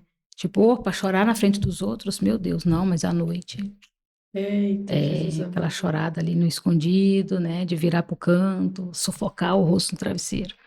Então, isso é bem. Quem passa por isso, Que triste, se tem né? alguém aí do outro lado passando por isso, tá entendendo o que eu tô falando. Então, assim, é muito doloroso. Então, assim, pra mim, foi libertador. E aí, com pouco tempo que você começou a fazer sessões, Meu você Deus. foi percebendo. Eu já comecei a aliviar as tensões, as dores, né? Aquela dor terrível do pescoço, que quem tem fibromialgia sabe. Uma dor horrível que a gente tem no pescoço, no ombro. Eu, às vezes, para segurar o microfone, né? Ficava tremendo, porque não aguentava de dor no meu cotovelo, no meu ombro. Hoje eu falo por horas e que você foi cabeleireira também, né? Sim, fui cabeleireira. Muitos então, assim, anos. já não conseguia mais, né, na minha profissão. Dor, assim, era terrível. Então, assim, meu Deus, super medicava, né? Além da conta para conseguir aguentar as dores para trabalhar. Então, chegou o momento de dizer, eu não vou conseguir mais. Eu tinha dias que eu ficava na cama e não levantava. Não tinha condições. Dor. E aí não dorme, né? Então, assim, fica acordada à noite e aí você tem sono durante o dia. É o pesadelo de quem tem fibromialgia, né? Então, assim, foi tempos terríveis. Então, assim, mas libertador. Hoje eu atendo muitas pessoas, né? E aí foi quando você foi adquirir conhecimento. Isso, conhecimento, me tratei, melhorei, fiquei ajudar bem. pessoas, Isso. Né? E aí foi a oportunidade, né? A primeira imersão que Ilka fez, né? Tinha terminado a minha formação. E ela, amiga, vem. Deus falou que é pra você. Então, tô indo. Então você fez o curso online, um curso online, alguma coisa assim? Isso. E aí depois participou dessa imersão com Ilka, que Ilka já estava Passei pelo estágio ali. Desse negócio aí também, já estava se descobrindo. Estava se descobrindo. Ela não, ela estava estudando. Né? Aí fez o primeiro evento ali. Isso. E aí, a partir de então, comecei, né, a atender, a acompanhar muitas pessoas. Hoje, graças a Deus, eu já acompanho pessoas dos Estados Unidos, né, Alemanha, muita gente daqui, São Paulo, Minas Gerais, então assim, né, Curitiba, né, vários lugares, tem bastante pessoas, e tem sido libertador. Eu lembro a primeira pessoa que eu atendi, né, Ilka, que eu atendi em Barreiros, estava com uma depressão profunda, muita medicação. Na primeira consulta que ela chegou, eu pensei, Deus, eu não vou conseguir, como é que eu vou ajudar ela? Ela estava tão dopada de medicação que ela mal abria os olhos. E ela só respondia assim. Só perguntava e ela... Eu disse, como é que eu vou ajudar ela? Eu tinha dúvida se ela estava entendendo o que eu estava falando. E a pessoa entra ali, meu Deus, num estado de, sei lá, meu Deus, completamente fora de si, né? O marido trouxe ela, né, pelo braço e disse, olha, quando terminar a sessão, tu me liga. Como se fosse um zumbi mesmo, né? Para buscar ela, isso, porque ela não tem condição de sair sozinha. E eu atendi ela, né, e foi, nossa, assim, para mim, foi a resposta de Deus que eu estava no caminho certo, né? Com 8 sessões eu fiz com ela, a mulher ficou curada. Ganhou alta do psiquiatra, da medicação. Hoje, né, eu vou ver se eu encontro ela antes de voltar, né? Quero ver se eu encontro ela antes de voltar para mim, né? Que até fiquei sabendo que abriu uma loja, enfim. Tá empreendedora, então assim, tenho várias aqui, né, que mulheres estavam em depressão, né, vários pacientes aqui com depressão, com crise de pânico, ansiedade, hoje qual foi o caso, empreendedoras aqui de perto, tá? Pessoas conhecidas aí. Qual foi um caso assim que você acompanhou, que foi uma das como eu posso dizer, dos contextos mais difíceis de você olhar para qual foi a história assim mais pesada? Bom, abuso sempre quando é abuso. E principalmente, né, filhas, né, abusada pelo pai. Ixi, deve ser uma devastação na hora, né? Assim, terrível. Mas eu fiquei muito feliz. Essa pessoa que eu atendi estava lá, na imersão eu tive a imersão que a gente fez, muito feliz, me abraçou muito, falei, Deus, olha, assim, não tem nada que paga isso, sabe? A gente vê a pessoa não saía na rua, não falava com ninguém, né? Um dos casos, assim, a pessoa foi até exposta. Ela passou por abuso na infância. Ela e uma outra pessoa da família, tá? Foi abusada pelo pai. E acabou que essa pessoa, né, depois de adulta, teve um surto um dia, foi nas redes sociais e anunciou nas redes sociais, chamou para uma live e contou sobre o abuso numa live. Né? Falou sobre o abuso dela, ainda colocou o nome da outra pessoa, cidade pequena, todo mundo ficou sabendo. Então, assim, a mulher se isolou, se fechou, porque não conseguia botar a cara na porta. Né? A outra, que ela tinha a filha. citado. A filha não conseguia sair, porque ninguém sabia. A menina foi abusada e silenciou. Né? Uma outra pessoa da família também foi abusada e sabia, né, que tanto ela como a filha, né, da pessoa o pai tinha abusado dela e da filha. Então ela chegou lá nas redes sociais e falou. E contou e disse, não fui só eu, tá? Fui eu, foi a fulana, a própria filha, e falou o nome, tudo. Então todo mundo ficou sabendo. Eita. Então a mulher caiu numa depressão e pânico terrível. Não saía mais do lado de fora, não conseguia mais ver as pessoas. Então, assim, alguns casos bem fortes. Felizmente, muitas pessoas aprisionadas, né? Isso. Mas tem cura. Tem cura. Tem cura. Resolva as pendências do passado para viver o hoje. E eu sempre digo, né? Para viver o hoje, para olhar e sorrir para o futuro. Ainda ter esperança daquilo que está por vir. Né? Poder desfrutar. Desfrutar do hoje e olhar para o futuro e dizer: meu futuro está intacto. Só Deus chegou lá. Ele chegou lá e está me esperando. Eita glória! Mas o passado, ele precisa ser resolvido. Precisa ser resolvido. Né? Não tem mais o que fazer. Não tem. Passou, mas precisa resolver. Tá? Porque que acontece? A parte do cérebro que registra essas emoções, né? Ali o inconsciente, ele é atemporal. Ele não tem passado e não tem futuro. Para ele, tudo que aconteceu desde o ventre da mãe até agora e não foi resolvido, para ele não está no passado, para ele continua acontecendo. Então, assim, tudo que... E o inconsciente, como ele é binário, ele só grava se isso é confortável ou desconfortável. Bom ou ruim. Ele não interpreta nada além disso. Então, vamos dizer que aquilo que é confortável, que é bom, ele engaveta e guarda. Tudo que traz desconforto, tudo que traz sofrimento, angústia, qualquer tipo de desconforto, ele simplesmente vai empilhando. Ele empilha. E além de empilhar, é como se ele colocasse, né, um sinal de alerta nessa pilha. O sofrimento sempre fica em evidência. Então, esse sofrimento sempre, né, esse empilhamento é sempre gatilho. E o nosso cérebro trabalha por associação. Então, é uma situação que você está vivenciando agora, hoje, sempre como o inconsciente é responsável, né, pela segurança do ser humano, então toda vez que você é exposto a uma situação nova, né, o teu inconsciente busca nas memórias ali gravadas se existe algo semelhante, que já foi vivido anteriormente e te causou algum tipo de desconforto. Se tiver, o desconforto que foi gravado lá atrás vem agora para esse momento presente e aquilo se torna grande demais. Então, uma gota d'água pode parecer uma enchente ali, dependendo da situação que a pessoa, né, tem gravada ali dentro. Então, precisa resolver. Né? Se não resolve esses empilhamentos do inconsciente, não tem como ter liberdade, né, para viver o momento presente e muito menos o futuro, né? Porque quem tem ansiedade tem medo do hoje, imagina do que está lá para frente, né? Então tem medo das coisas, né, que estão acontecendo agora e mais o medo daquilo que ainda possa vir a acontecer, né? Mas isso tudo com base no que já aconteceu. Então, se não resolver lá para trás, não tem como nem resolver o que está acontecendo agora.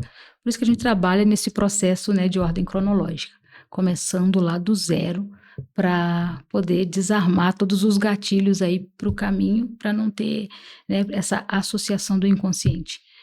Eu me tornei uma super mega defensora de terapia. Porque acredito que até dentro do nosso contexto cristão, igreja, tudo isso, meio que existe ou existiu um conceito prévio sobre isso. Então, quem procurava um terapeuta psiquiatra era doido. Né?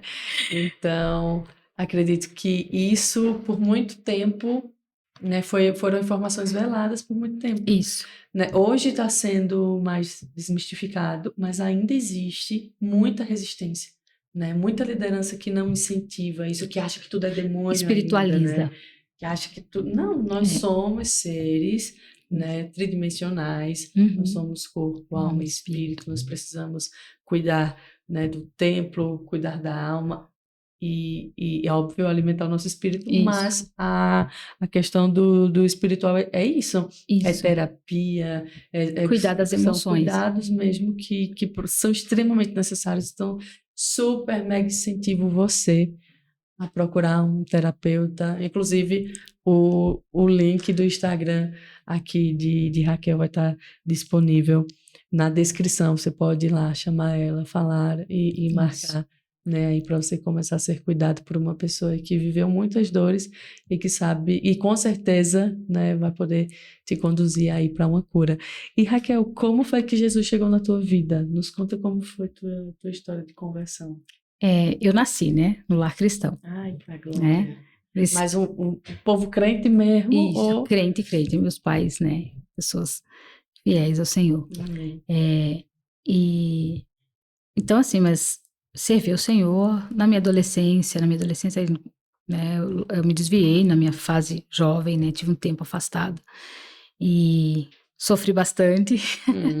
Sofri bastante, por quê? Lembra que eu falei que eu me autodisciplinava? Não conseguia me perdoar. Então, quando eu não me perdoava por alguma coisa, eu me afastava. A fuga. Né? Então, até isso eu fui entender dentro da terapia. Até isso eu fui entender. Então, assim, como eu não conseguia me perdoar, né? Então, assim, olha como a gente às vezes coloca no lugar, né? Deus nos perdoou, mas nós não somos capazes de nos perdoar por algumas coisas, né? Então, assim, tive uma fase que eu me afastei, né? E... Por quê? Eu não conseguia contar para as pessoas aquilo que eu estava vivendo. Eu vivia um período tão difícil no meu casamento e eu não conseguia pedir ajuda, não conseguia pedir socorro, não conseguia comunicar aquilo para ninguém. Meu marido se desviou, né? Enfim, começou a beber, né? Vícios de jogo, e isso foi gerando, né?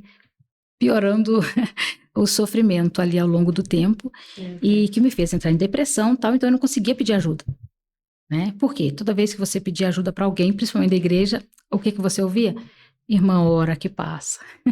Vamos orar, vamos fazer campanha, vai jejuar isso, mais, né? E aí você vai repetindo, né? Tentando buscar ajuda, você ora, e quando não acontece, né? Então a gente acaba de alguma forma se frustrando, né? Talvez a culpa é minha, Deus, eu estou fazendo alguma coisa errada, então eu não sou merecedora de viver isso aqui e me afastar. Então, assim, foi muito tempo de punição. Eu me punia muito, né? Então foram várias idas e voltas suas. Foram. Até que Jesus teve um encontro, né? Me chamou para um particular ali. E falou muito comigo, né? E me lembrando, né, das promessas que ele me fazia desde a infância. Né? Desde a infância Deus fazia muitas promessas e a gente fica assim, meu Deus, como é que isso vai acontecer, né? Quando é que essas coisas que o Senhor está falando vai se cumprir na minha vida? Porque se eu não sou merecedora, então eu não me via, né, vivendo nenhum propósito de Deus, não via vivendo nenhuma grande realização assim que Deus falava. Mas quando fui estava afastado, fui num culto. E, assim, Deus usou aquele pregador para descrever a minha história. Tem uns cultos que parece que até os irmãos podem receber, mas tem uns cultos que parece que é nosso.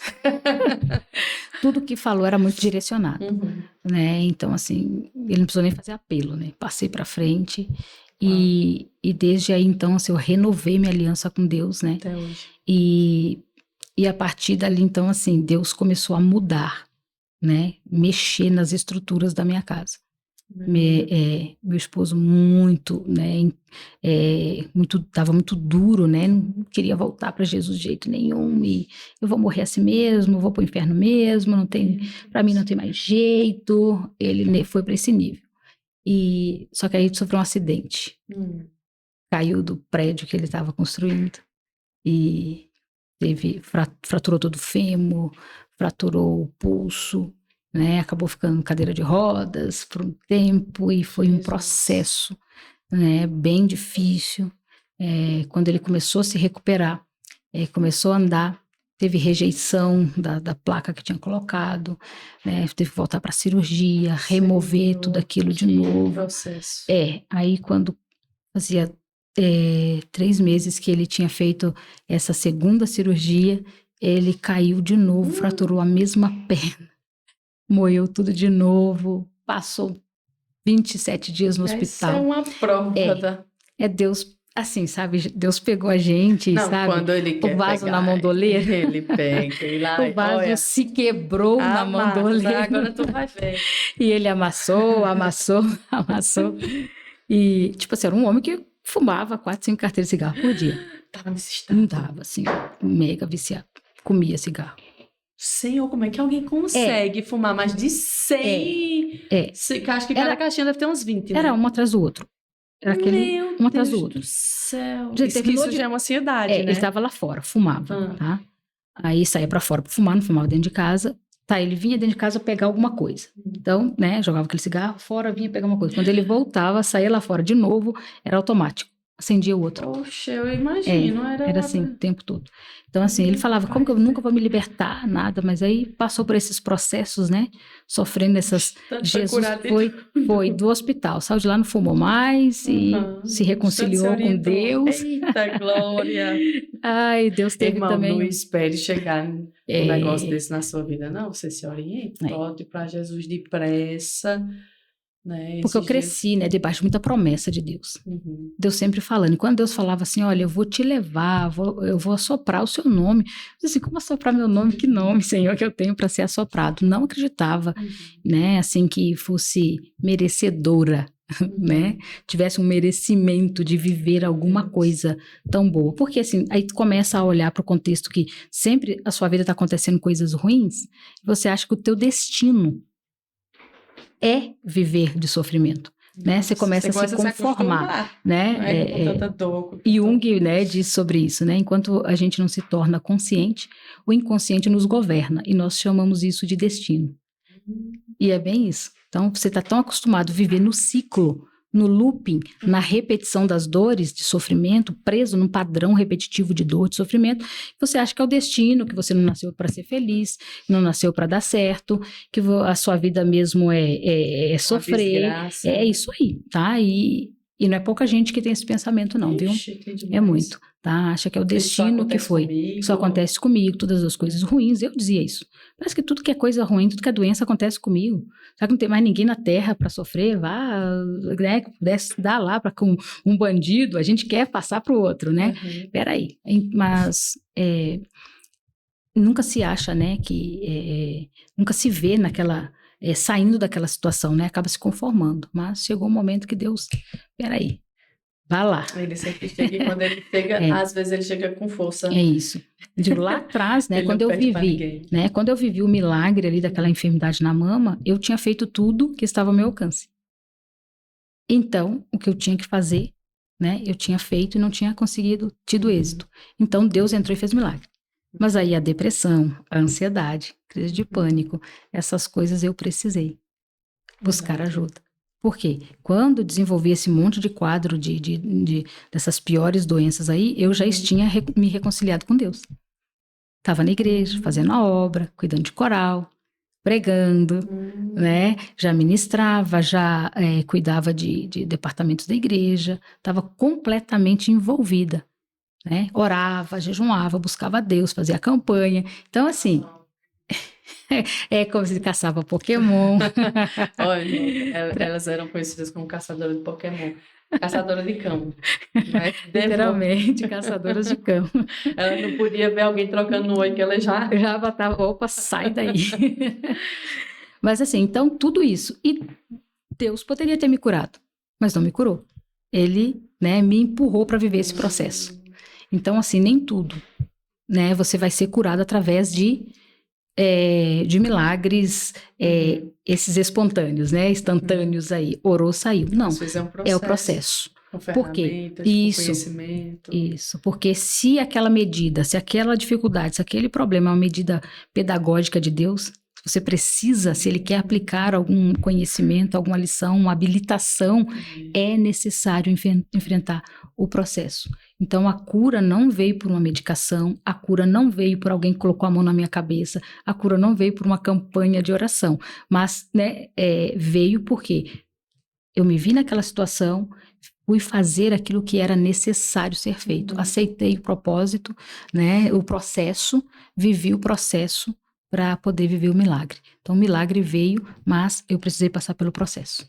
Então, assim, não dá para fugir de processos. Se Deus tivesse simplesmente me curado de uma forma milagrosa, né, talvez hoje eu não estaria aqui. Verdade. Os desertos são extremamente pedagógicos. Pedagógicos. São necessários. E eu acho interessante na Bíblia que em nenhum momento o diabo levou ninguém para o deserto. Não. Todas as vezes que fala de deserto é conduzido pelo Espírito para o deserto. Exatamente. É escola. É escola. Escola de Deus. E a gente muitas vezes acha que é Não, o cão. Que é o cão, que levou, dá crédito demais, né? É. Dá crédito demais para quem não tem autoridade nem a chave da casa. E ele só faz na nossa vida, né, se o Senhor permitir. Ele nunca vai... Ele não pode, né? Não tem essa autorização para sair ferindo as pessoas como as pessoas pensam. Verdade. O diabo fez isso, me fez aquilo. Só se você der legalidade. Der legalidade. Só né? se você, e Deus permitir, né, aí, abrir brecha para o diabo ele ter permissão na sua vida, na sua casa. Porque senão, ele não tem poder algum sobre nós, né? Isso, muito exatamente. maior está o que está conosco. em nós, né? Conosco, do que o que está no mundo. No mundo, exatamente. Irmã, e nos fale um pouquinho sobre...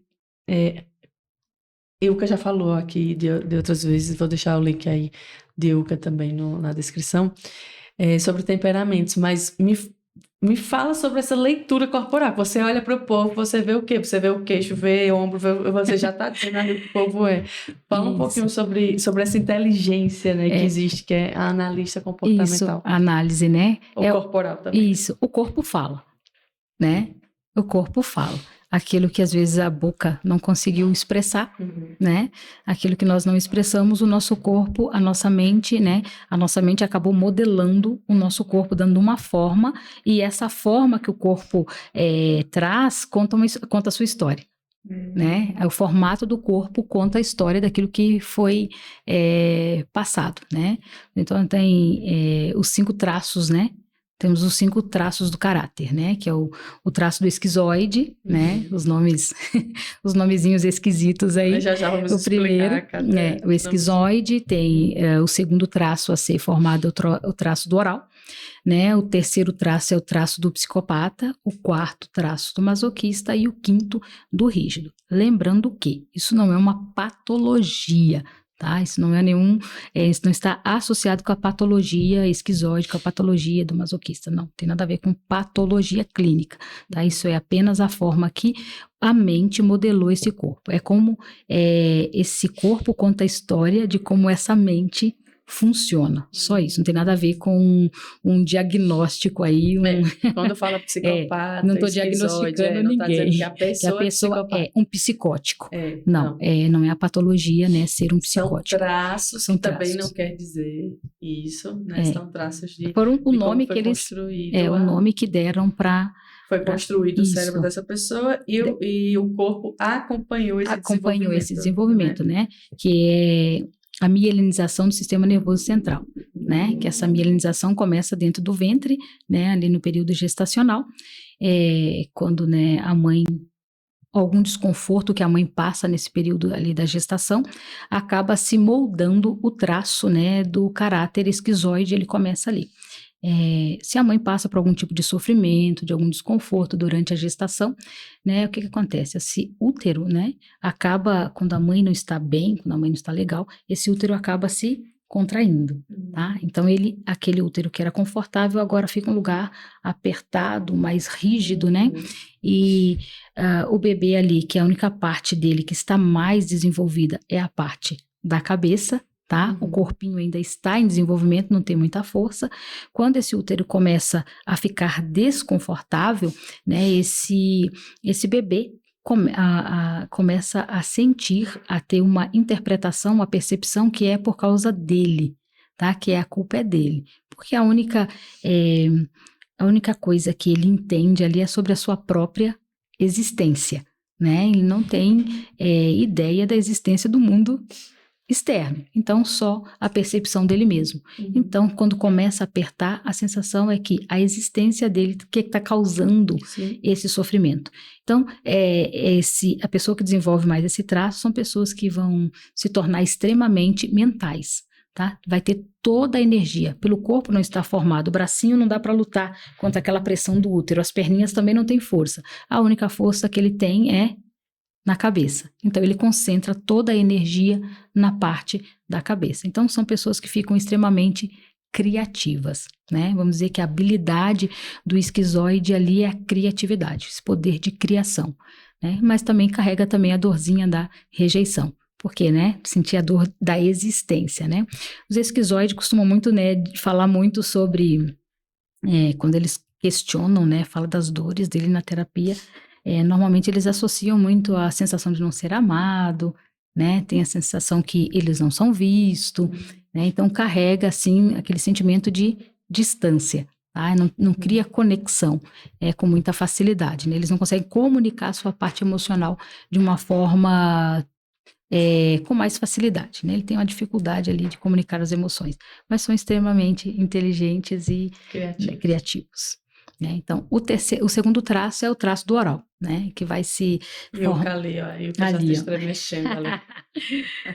Os esquizoides, gente. Tem uma coisa muito interessante dos esquizoides. Agora eu olhei para as perninhas dela lá, ó. Dá uma olhada lá. Olha os pés dela. Não estão em contato com o chão. O esquizoide, os pés dele nunca fica tocando o chão. Tá sempre procurando alguma coisa para botar os pés em cima, apoiar o pé em cima de alguma coisa. Os pés estão sempre flutuando. Não tem muito o contato dos pés no chão, né? Então, assim, o pé sempre flutuando. Porque a energia está na cabeça e não no corpo. Então, eles têm fama de ser lerdo, né? Às vezes ganha... Chama ele demente. Meu Deus, esse menino, né? Chama o esquizoide quando ele está desconectado né? De quem está ao redor. Chama ele, fulano. Aquelas pessoas que falam, hã? Que tá ali, né? Só tá o corpo. Viajando na maionese. Tá, eles só vão se conectar se o assunto for de interesse deles. Senão, o corpo vai ficar ali e a mente tá viajando por aí. Viajando. Então é por isso que sempre tem pessoas que você tá ali com a cabeça tá totalmente desconectado. Então, o segundo traço, né, é o oral, né, e se desenvolve ali na fase da amamentação, né, desenvolve na fase da amamentação. Quando a única forma que o bebê tem de se comunicar é através do choro, né, todas as necessidades dele ele comunica chorando. E às vezes pela percepção, né, às vezes a criança chora, a primeiro instinto, né, quem é mãe, né, entende aí, a criança chora, a primeira coisa que a gente pensa é, tá com fome, né, a gente vai lá e dá mamar. Daqui a pouco a criança chora de novo, porque tá, né, sei lá, a etiquetinha da roupa tá machucando, né, o bebê lá chora de novo, que é a única forma que ele sabe comunicar os desconfortos é chorando. A mãe não sabe interpretar, né, que é uma etiqueta da roupa que tá machucando, vai lá, dá o peito de novo, ou vai lá e escuta a vovó dizendo, dá um chazinho para ele, vai lá e dá um chazinho. Então, qual é a percepção que a criança desenvolve aí, tá? Que as necessidades dela não estão sendo atendidas. Então, começa a desenvolver o quê? O sentimento de estar sendo abandonado. Não quer dizer que a mãe abandonou. A mãe só não interpretou a necessidade dele. Mas o bebê vai interpretar que está sendo abandonado, né? Então, minha necessidade não está sendo atendida, eu estou sendo abandonado na minha dor. Então, desenvolve, né? Como todas as emoções dele eram resolvidas através da boca, né? Se tornam os oral, né? Aquela poder de Ilka, né? Comunicando. Essa expressividade toda que fala, se comunica muito bem, né? E não fala só com a boca, fala com a perna, fala com o braço, fala com a mão, comunica com o corpo inteiro, se expressa com o corpo inteiro, né? É o oral o oral do excesso. O formato do corpo mais arredondadinho, né? É esse corpo mais arredondado que a gente gosta de abraçar, né? O oposto do esquizoide, que é um corpo magrelo, fino e cabeçudo, né? Assim, aquele lápis com a borrachinha em cima, né? Eric é... Esquizoide. Ali, tem aquele cabeção, né? E tem outras peculiaridades no esquizoide ali. Então, assim, é o corpo mais magro cabeçudo. O oral já é aquele formatinho de corpo mais que você vê as bolinhas, né? Que é o rostinho mais redondinho, o formato do corpo é todo mais arredondado. O terceiro traço, então, é o traço do psico, né? É o psicopata aí que se forma, né? Quando a criança começa ali a dar os primeiros passinhos, sim, né? A criança já está começando a aprender a fazer uma coisinha ou outra, né? Fica descobrindo, né, os lugares, né? E quando essa criança começa a aprender alguma coisinha engraçadinha, né? Os pais costumam querer exibir, né? Ou aquilo que o filho faz de bonitinho ali, né? Então, por exemplo, a criança aprende, coloca uma musiquinha, a criança aprende a dançar. A mãe acha aquilo o máximo, o pai acha lindo, todo mundo acha lindo, todo mundo elogia, enche de beijo, enche de carinho essa criança, né? E toda pessoa que chega nessa casa, o que os pais vão fazer? Filho, mostra lá pra tia, faz a dancinha pra tia. Aí a criança está, né, no momento bom, vai lá e faz a dancinha. Aí todo mundo vai lá e abraça. Ai, meu Deus, gente de elogio. Daqui a pouco, a criança está brincando. Chega lá a vovó. Filho, vem cá mostrar pra vovó, musiquinha. A criança não tá muito afim. E ela não quer. Aí, a mãe insiste. Insiste e ele não faz. Aí, quando ele não faz, aí o que as pessoas fazem? Tá bom, então. Então vai brincar lá com a vovó, a mãe vai conversar com a vovó. O que a criança começa a perceber aí? Que ele está sendo manipulado. Quando eu faço aquilo que eles querem, eu sou amado. Quando eu não faço, eu sou rejeitado. Rejeitado, deixado de lado. Então ele se sente manipulado. Então, se está sendo manipulado, né? Então a dor do psico é a manipulação. Mas em contrapartida, a habilidade que ele desenvolve com isso é o poder de persuasão, né? O poder de manipular, de também, né, fazer essa troca com o outro, né? Quando ele quer algo do outro, também ele tem toda essa habilidade, né, de criar uma situação, né, para te envolver. É isso aí, em favor dele fazer aquilo que ele quer. Então, assim, são pessoas, né, aí, né, como você, negociadoras. Mas negociadoras. Psico aí. Negociadoras. Eu sou manipuladora. É o quê, menina? Poder de negociação. Hã? Ela revelou ao vivo. Ao vivo. João, tu queres perder o emprego, João? Ao vivo, tá? É uma manipulação boa, né? Mas, né, tu viu? É o poder de persuasão, de convencer os outros a fazer o que ela quer, tá? Então ela tem esse poder aí. É o poder né, de... E daí quando a pessoa tem esses dois traços, oral, tá? E com o psicopata, gente, isso é maravilhoso, né? Porque tem o poder você tem da oralidade, da comunicação com a estratégia. Então, você usa esses dois traços ali, rebenta. Vai longe. Vai longe. Então, o quarto traço é uma masoquinha, né? Ai, João, tu agora vem sim. Masoquinha. Vaso de alabastro. o masoquinha, né? Ai, manda essa lenha. Isso, desenvolveu lá na fase do desfraude, né? Quando tá ali... vai tentar, né, vai começar a desfraudar a criança, né? Nesse momento, provavelmente, né, essa criança passa por algum tipo de humilhação. Ele sente, pelo menos a interpretação que a criança tem, não que o pai, que a mãe, que a pessoa tenha a intenção de humilhar. Assim como a mãe e o pai não teve intenção de rejeitar dentro do ventre, e a criança se interpretou que era rejeição. A mãe não tentou abandonar a criança em momento nenhum, mas a interpretação foi abandono porque a necessidade não foi atendida.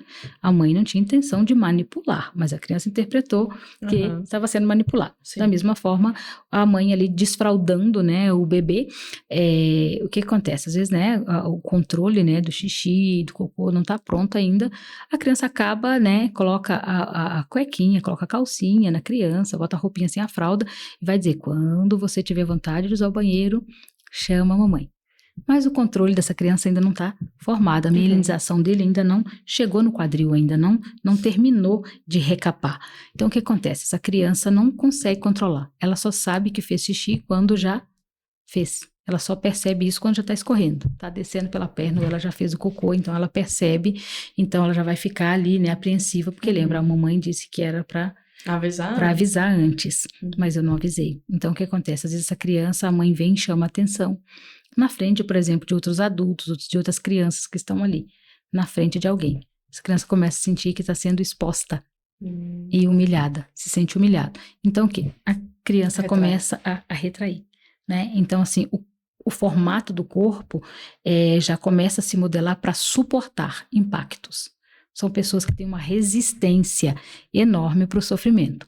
Tá? Então, assim, aguenta muita coisa calado. Aguenta muita coisa sem reclamar. Porém, isso vai acumulando. E quando eles resolvem explodir, sai da frente. Tu já explodisse, João? Ali, olha ali, Olha, já, olha né? ali, João, balançando a cabecinha. Coitado da mulher dele nesse dia, viu? Eles suportam. Fala-me, meu pai do céu, tenho medo. Tem uma capacidade enorme de suportar, mas quando explode, né, sai da frente. O Hulk, né? O Hulk representa o traço de caráter masoquista. Né? Tu vê que o calçãozinho dele, ele destrói tudo, fica grandão aqui em cima, mas o shortinho dele aqui, ó, que é no quadril, fica inteiro, né? Rasga as pernas, mas aqui. Por quê? A mielinização, o sistema nervoso não tinha terminado de chegar ali, tá? Para recapar aquela parte. Por isso que ele explode aqui em cima, porque aqui em cima já estava pronto. Então ele tem energia demais, a cabeça cresce, vira aquele monstrão. Por quê? Energia aqui tá tudo. Mas aqui no quadril ainda não chegou, por isso que ele não controla. Então, toda vez que ele se sente exposto ou humilhado, eles têm a tendência de explodir. Né? Mas são pessoas fiéis. Tá? Então, você tem alguém... Amém. Eles são fiéis, né? Eles são fiéis. As partes positivas, irmã. Isso, eles são fiéis, são meticulosos, eles são detalhistas. Você gosta de checklist? Viu? Amam checklist. É o cara que você larga a bronca pra ele aí, que ele dá conta. E dá mesmo, viu?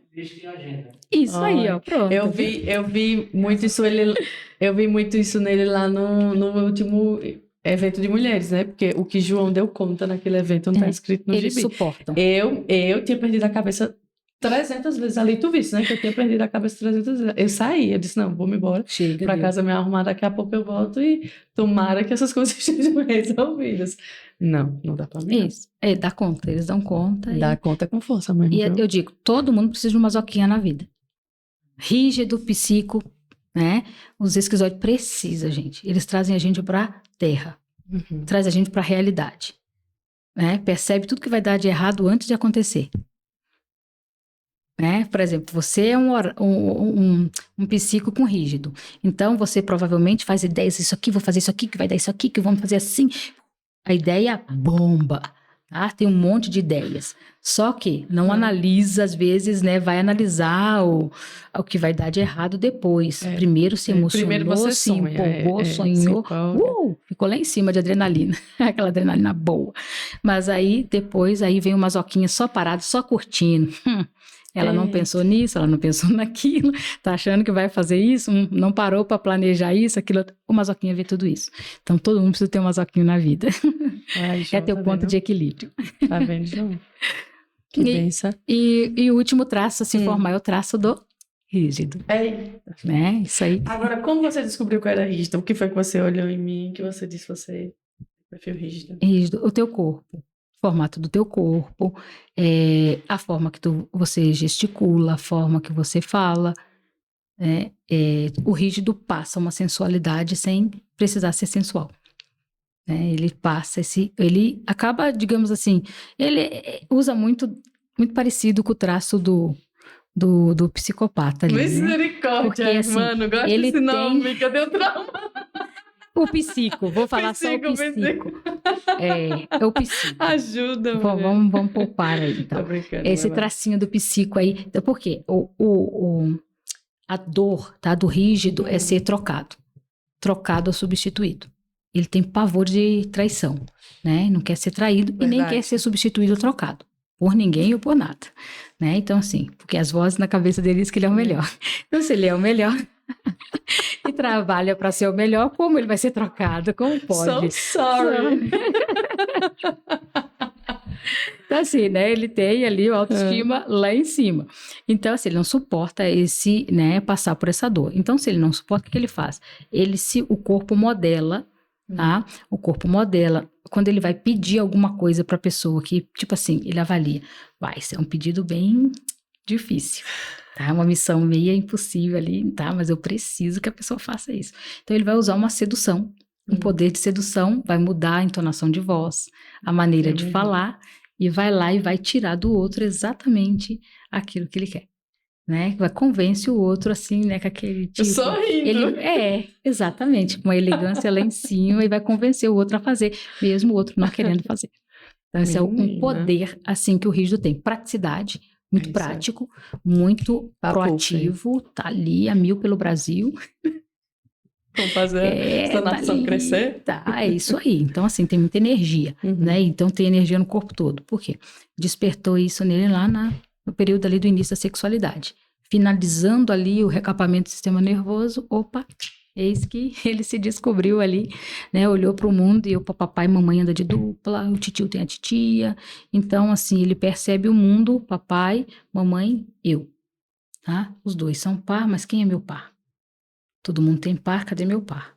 Né? Então, se a menina faz par com o pai, se apega demais ao pai, né? Vive muito apegada. A menina se apega ao pai, enxerga o pai como príncipe. Ixi, já fui essa pessoa, exatamente isso aí. Mas meu encantamento quebrou. Você foi traída.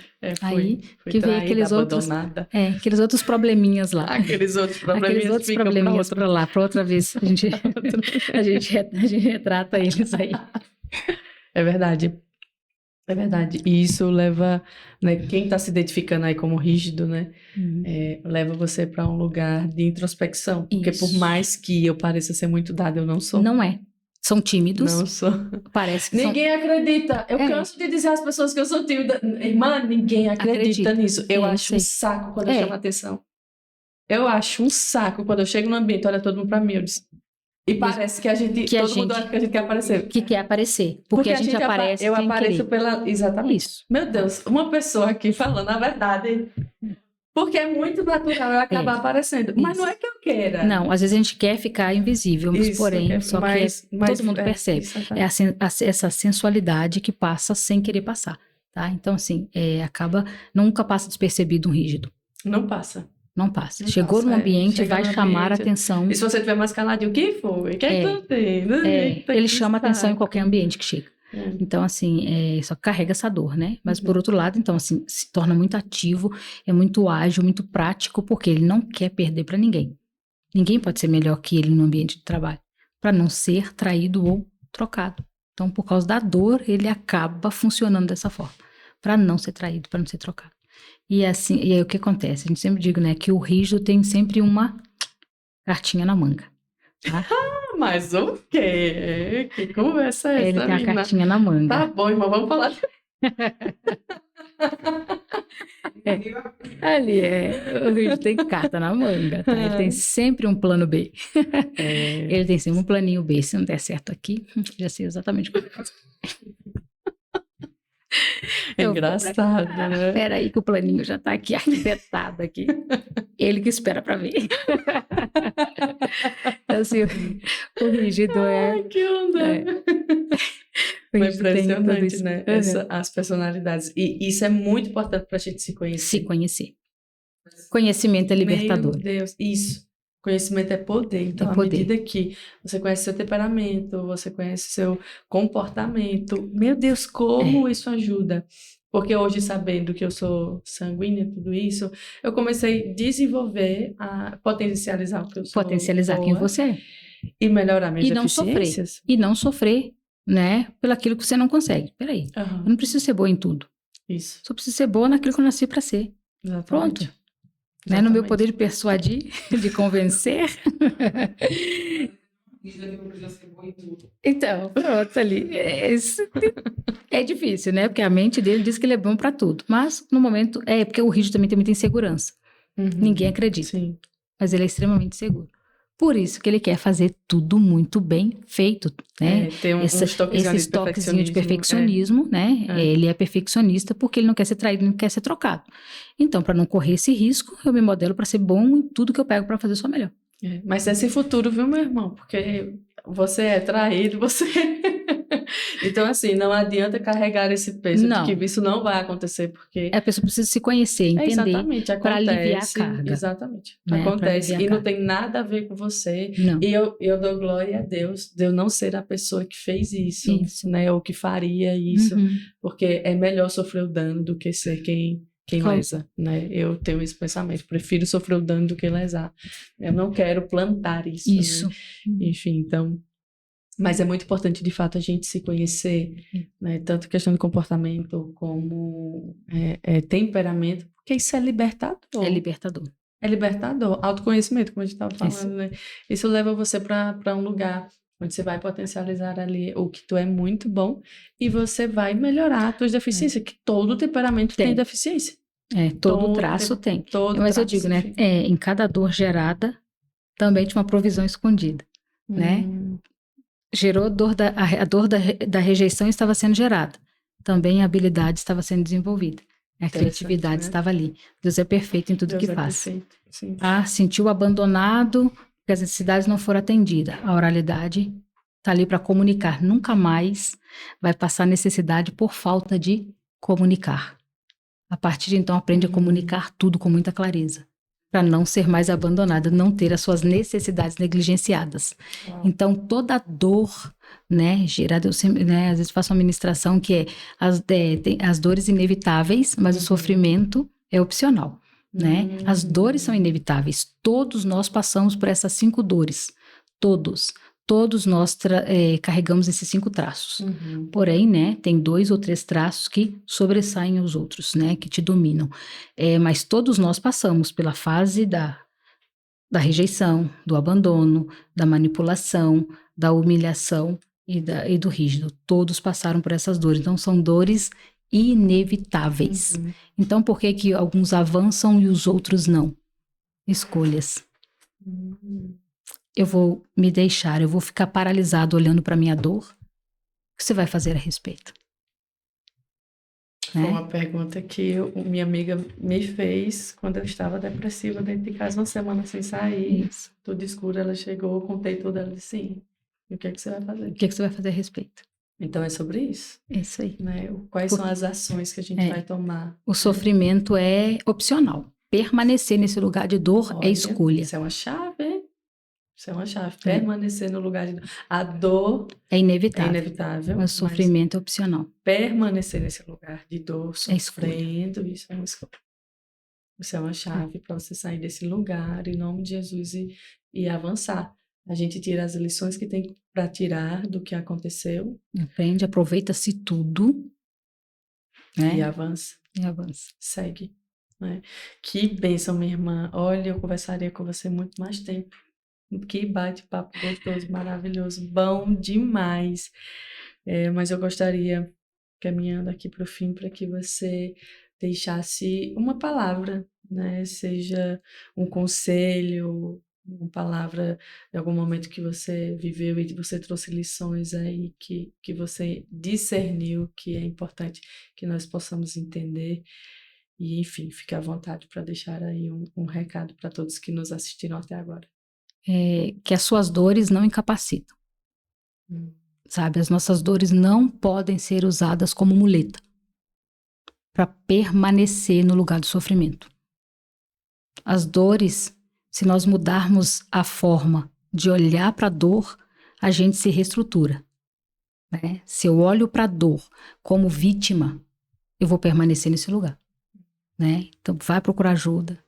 Vá tratar, né? Às vezes a gente dentro da terapia tem todo o tempo para você se vitimizar, sabe? Para colocar suas dores ali da forma que você sente, mas a partir de então, dali, né, gerar uma nova estrutura sobre aquilo ali, né? Passar a funcionar de uma outra forma, ver aquilo de uma outra forma. Porque enquanto a gente olha pelo olhar, pela lente da vítima, tá? Se passar a vida inteira se colocando como vítima, vai morrer nesse lugar de dor.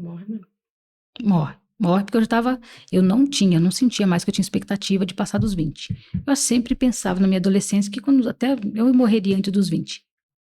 Porque esse lugar de dor reduz a nossa capacidade de olhar lá para o futuro. Não existe futuro quem está preso nessa vitimização, né? Nesse lugar de dor, sentado nessa cadeira. Então levanta daí, vai procurar ajuda, né? Porque tem saída, tem cura.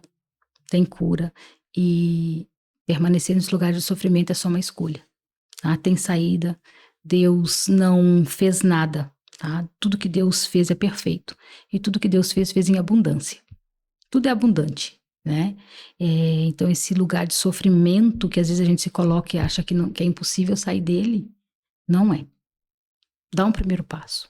Não terceiriza mais as suas ações, né? Porque às vezes a gente espera que alguém faça por nós aquilo que nós precisamos fazer. Então é parar de terceirizar, parar de colocar, não, eu entreguei nas mãos de Deus. Você entregou nas mãos de Deus, mas faça a tua parte, né? Deus habilitou pessoas, né? Pessoas ferem pessoas, mas também pessoas, Deus usa pessoas para curar pessoas, tá? Então procure ajuda. Foi pessoas que te feriram, vai ser pessoas que Deus vai te ajudar para sair dessa situação. Então não se isole. Não se isole. Peça socorro, peça ajuda, né? Não fique no lugar do sofrimento, da dor, pensando que não tem ninguém que te entenda, ninguém vai me entender, ninguém vai me compreender. Não, procure ajuda.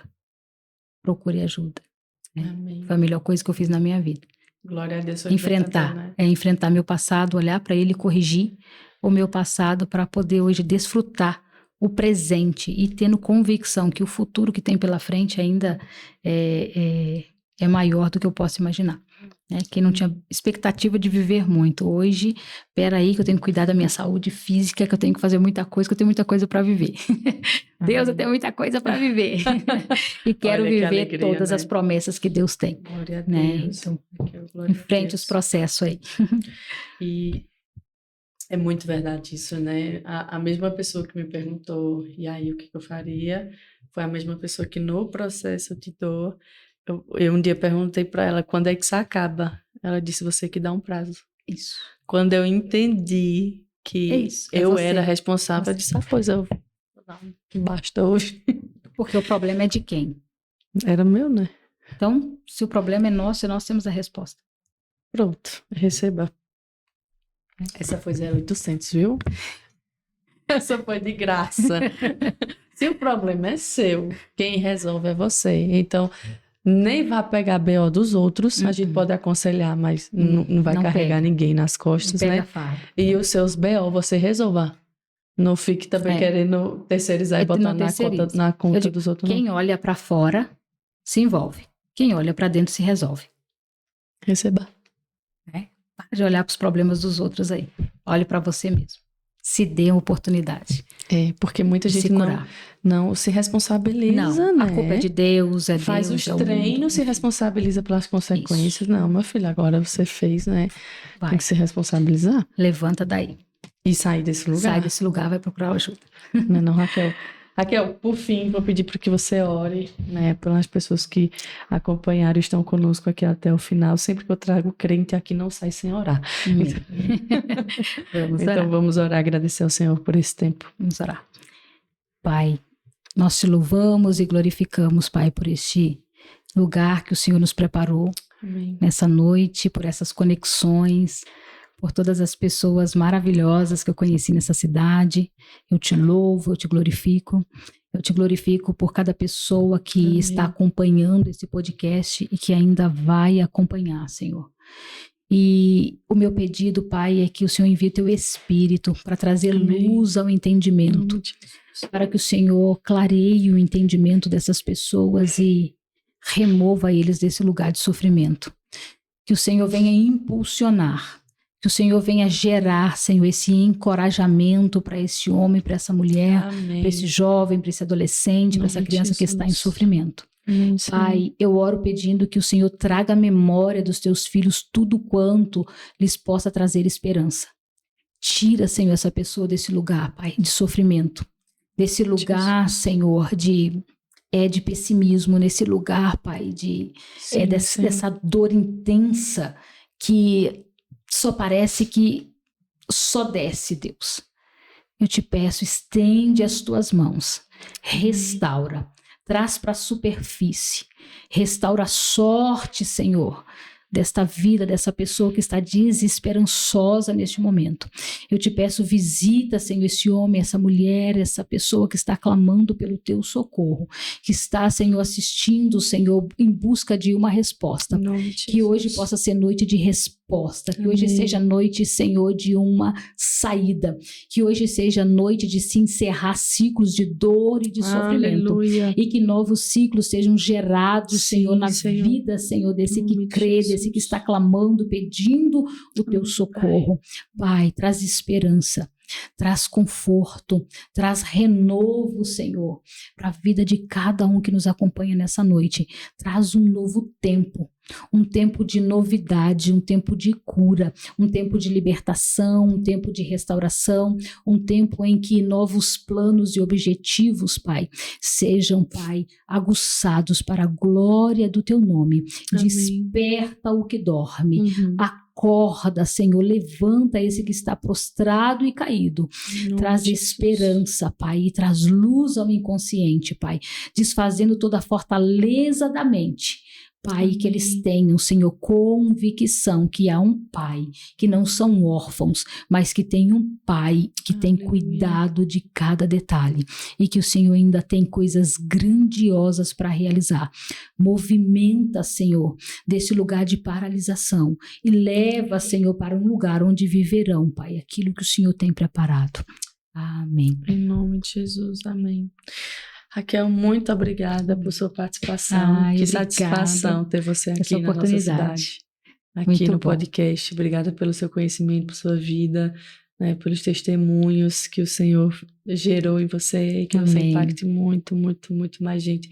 Mais do que o que você já tem impactado. Tenho certeza que essa ferramenta vai poder ajudar muitas pessoas, né, conhecendo sua história, e que a partir de hoje, assistindo esse episódio, muita gente vai dar o primeiro passo e vão ser livres e libertas.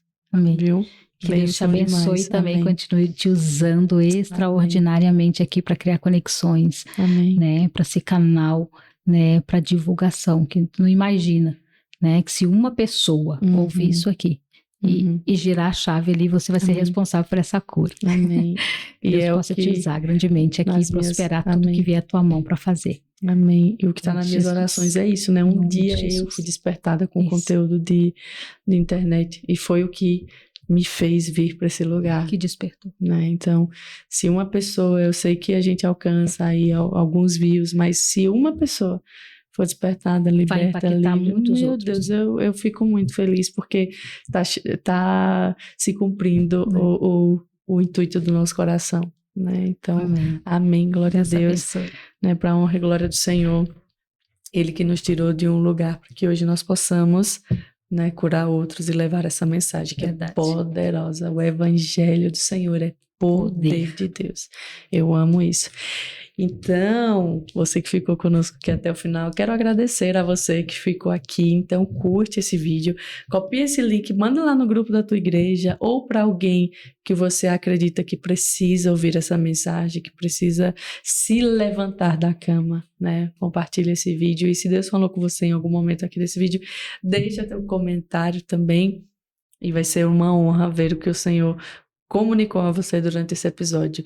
Deus abençoe vocês, permaneçam firmes na rocha.